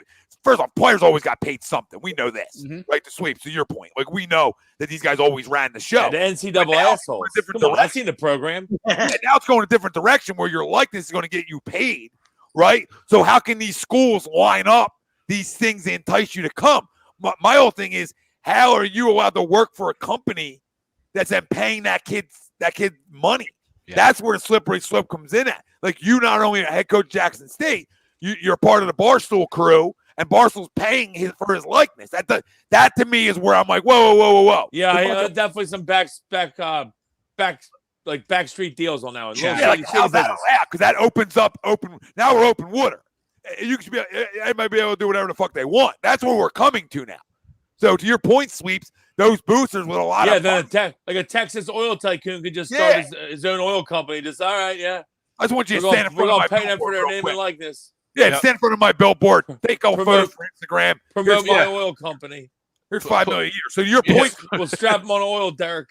My whole point was, to Sweeps' point, those boosters and all that have all that money. Now they're going to figure out ways to use their money to get that to those kids. How do we do it? What's our wiggle around it to make it happen? So, like college football is talking about expanding. They're probably going to expand, right? Huh? Woo! Where do you see it, boys? Mine's gonna be fucking flying off the shelves. Make a fucking strip club. Amount of money getting tossed around. That's cool. You know what though? I kind of like that because, the one dude that's a Syracuse alum has got big cash. So we're okay with that. Let's go. Let's start throwing some cash around. Let's start throwing it around. He's the one that had Brady and Edelman at the Syracuse game like 2 years ago. Forget his fucking name, but he runs he's like rubbish. It's he owns like fucking trash guy. Yeah, he that's what he does. Gets rid of trash or something. But he's like fucking ridiculous amount of money. Haven't heard the word rubbish used in a long time. Yeah, rubbish removal. Yeah, I think I got a problem here. I need some rubbish removed. Need some rubbish removed. Probably a wise guy. Love it. New York, yep. Probably a wise guy. Yeah. Well, he definitely did some shit. He did like 3 years in jail when he was younger for like some shady shit. Yeah, most likely. I wish I knew his fucking name. Adam something. I think he's Jewish. Jewish last name. Katz? No, it's not Katz. Here's the deli. Great pastrami. Sandberg. Steinberg. I'll send it to you guys when I find it later. But yeah, he's got mad cash though. So let's start throwing some cash around. My Aqib Talib brain fart earlier today. Aqib. He is horrible. Aqib. Will Strum.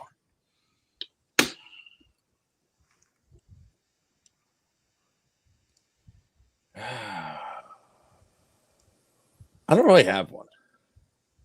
I'll say,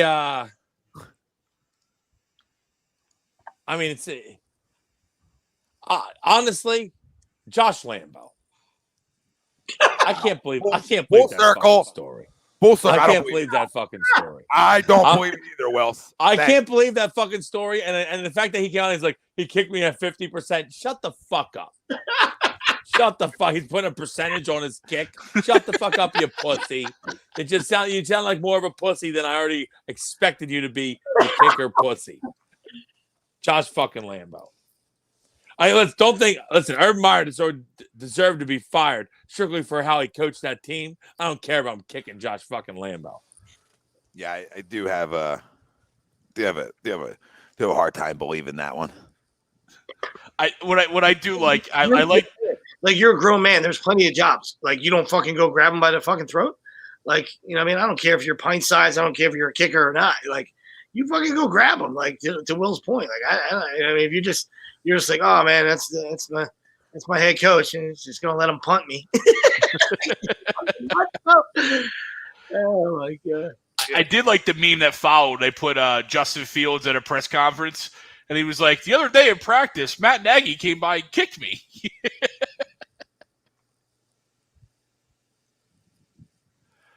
Yeah, definitely very, very interesting scenario. Josh fucking Lambo. And you're a kicker, right? To your point, Sweeps. You're a kicker. You can probably sign on to go anywhere as long as you can make kicks. I mean, we all watch weekly how bad kickers are. Yep, they stink. Not good. And yeah, the Justin Fields one was funny. Get Matt Nagy out of here. Get out of here. See you, Matt. But yeah, if somebody kicks me, and especially Urban Meyer, I'm lighting his fucking lamp. Yeah. Mike Tomlin might get away with kicking me. You know what I mean? There's some coaches out there that might be able to fucking give me a little kick or two. And I'm like, hey, I see you, Mike. Thanks, buddy. Needed it. You know what I mean? Needed it. I do. I'll make my kicks today. Yeah. I'll make them. I promise. And there's other guys I'm gonna fucking line you up. Is that gonna happen? So that's the funny part. Like, Urban Meyer's kicking people. He's getting fucking squared up, right? And there's other coaches that you're like, appreciate the kick, Bill. Thanks, Bill. You know what I mean? Like, come on. Have another. Thank you, Bill. May I have another? I needed that. How'd you know, Bill? Big fish, little boat. They're never going to. I assume if Belichick kicked him, he deserved it. What'd you say, Wells? I assume if Belichick kicked him, that he deserved to be kicked. Yep. Agreed. Yeah, I mean, Nick's in the fucking anybody. I keep forgetting he's our coach. I will say, to Nick's credit, he's gotten better. His game calling has gotten better. I'll give him that. Because early on, my God, I was ready to fire him. I was ready to fire him like week 3. Week 3, I was ready to fire him. Being nice. I was ready to fire him. Might have been week 2. Might have been 2. Might have been week 1. Yeah, Ethan, that was fun to watch the last 2 days. First presser, he's out. Did you sign the contract yet, Nick? I just heard you talk for the first time in front of a microphone. I'm going to have to get you out of here. Come out the back door. We're going to see you out the back. I love what where's Jimmy Hoffa? I sent you guys what Barkley said on the McAfee show the other day. Yeah. That was great. So when you're successful, you're like the prom queen. All the ugly bitches hate you. Chuck said that? Yeah, he does. That's why he was explaining why he's not on social media more. He's like, when you're successful, you're like the prom queen. All the ugly bitches hate you. I can't deal with it. He's like, when someone said something bad to me, I have to say something bad back to you. That's the way I was raised. He's like, I used to fight. I'm too old to fight now, but I can still verbally say something back to you. That's why I stay off of social media. He's the best. He is the best. Good to see this game. Wow. Their offense is moving, huh? What I'm saying, like, can I just get like 4 catches by Gronk, on this drive, please? Can Fournette come out of the fucking tent, runs for a tutty? This is no good. Thank God Taysom's not doing anything. This dude on plane ain't getting any points either. Yeah, I mean, it's 9-0. What is this, like a baseball game? I just like bringing up baseball just in case we might get it back every once in a while. Just like to think about the good old game that we used to love. Get upfield, Tyler Johnson. Work down. Jesus, they got to go for it, right? Yeah, well, they're taking their good, sweet time down 9. Sweet old fucking time, yeah. Like we got all the time in the world. 4.5 left here, Tom. And Bruce Arians with his fucking Chewbacca Chewbacca belt. I mean, No touchdown was plus, what, 10,000? Oh, my goodness. Wow. Would have loved to get $1 on that. You had the cojones. There's no cojones to $1, but. Oh, that's all. Yeah, I was going to say. Malcolm's like, I got to hold you here, buddy. Of course it was against me. Tom is screaming at somebody. Yeah, you got Malcolm. I'm happy tonight. I think he's mad that ref didn't throw the flag. How the fuck did you miss that? Look what he said. Oh, Malcolm. Obviously, that Oh, Jesus. that prop is probably that prop will probably be gone by the wayside. This will be a 9-7 final. It took his pants off, Malcolm. Oh. Gotta buy him dinner first. I know what I mean.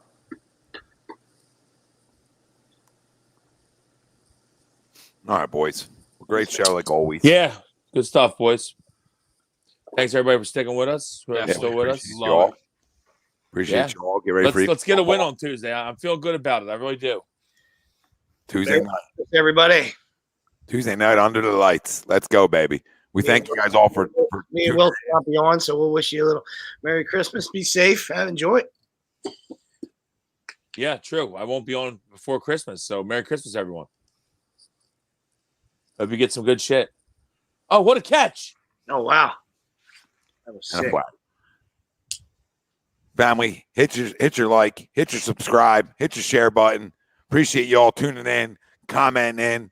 Can't thank you all enough. We want to take a minute, thank our doc for sponsoring every Sunday show, Dr. Paul Vidal, Specialized Physical Therapy, LLC, Burlington, Cherry Hill locations. Find them on the web, specializedphysicaltherapy.com. Remember, you can get 20% off and free shipping with the code A2D at manscaped.com. Go get yourself the lawnmower. Go get yourself the weed whacker, some ball deodorant, some stocking stuffers. Still time. Still time. Still time. It's not going away. 20% off and free shipping with the code A2D at manscaped.com. And if you're into fantasy sports, I promise you, Fan Up is the best way to enjoy it.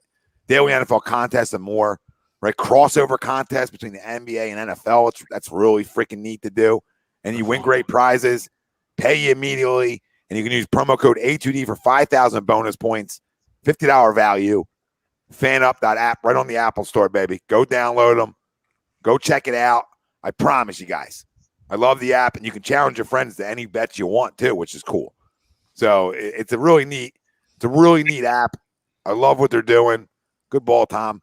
And go get yourself a cheesesteak. Do that one to Dennis Sound. Gleason's Bar, located 6700 Mill Creek Avenue in Levittown, PA. You can use promo code A2D for 10% off your order whenever you dine in, take out, or online. Gleason's Bar and Steaks.com is where you can find them. Mid-read. That was classic. Delicious. Great ball. For Brian Wilson, Greg Milakovic, Nick DelGozzo, I'm Tom Arnone. Everybody out there, we love you. We appreciate you. We out.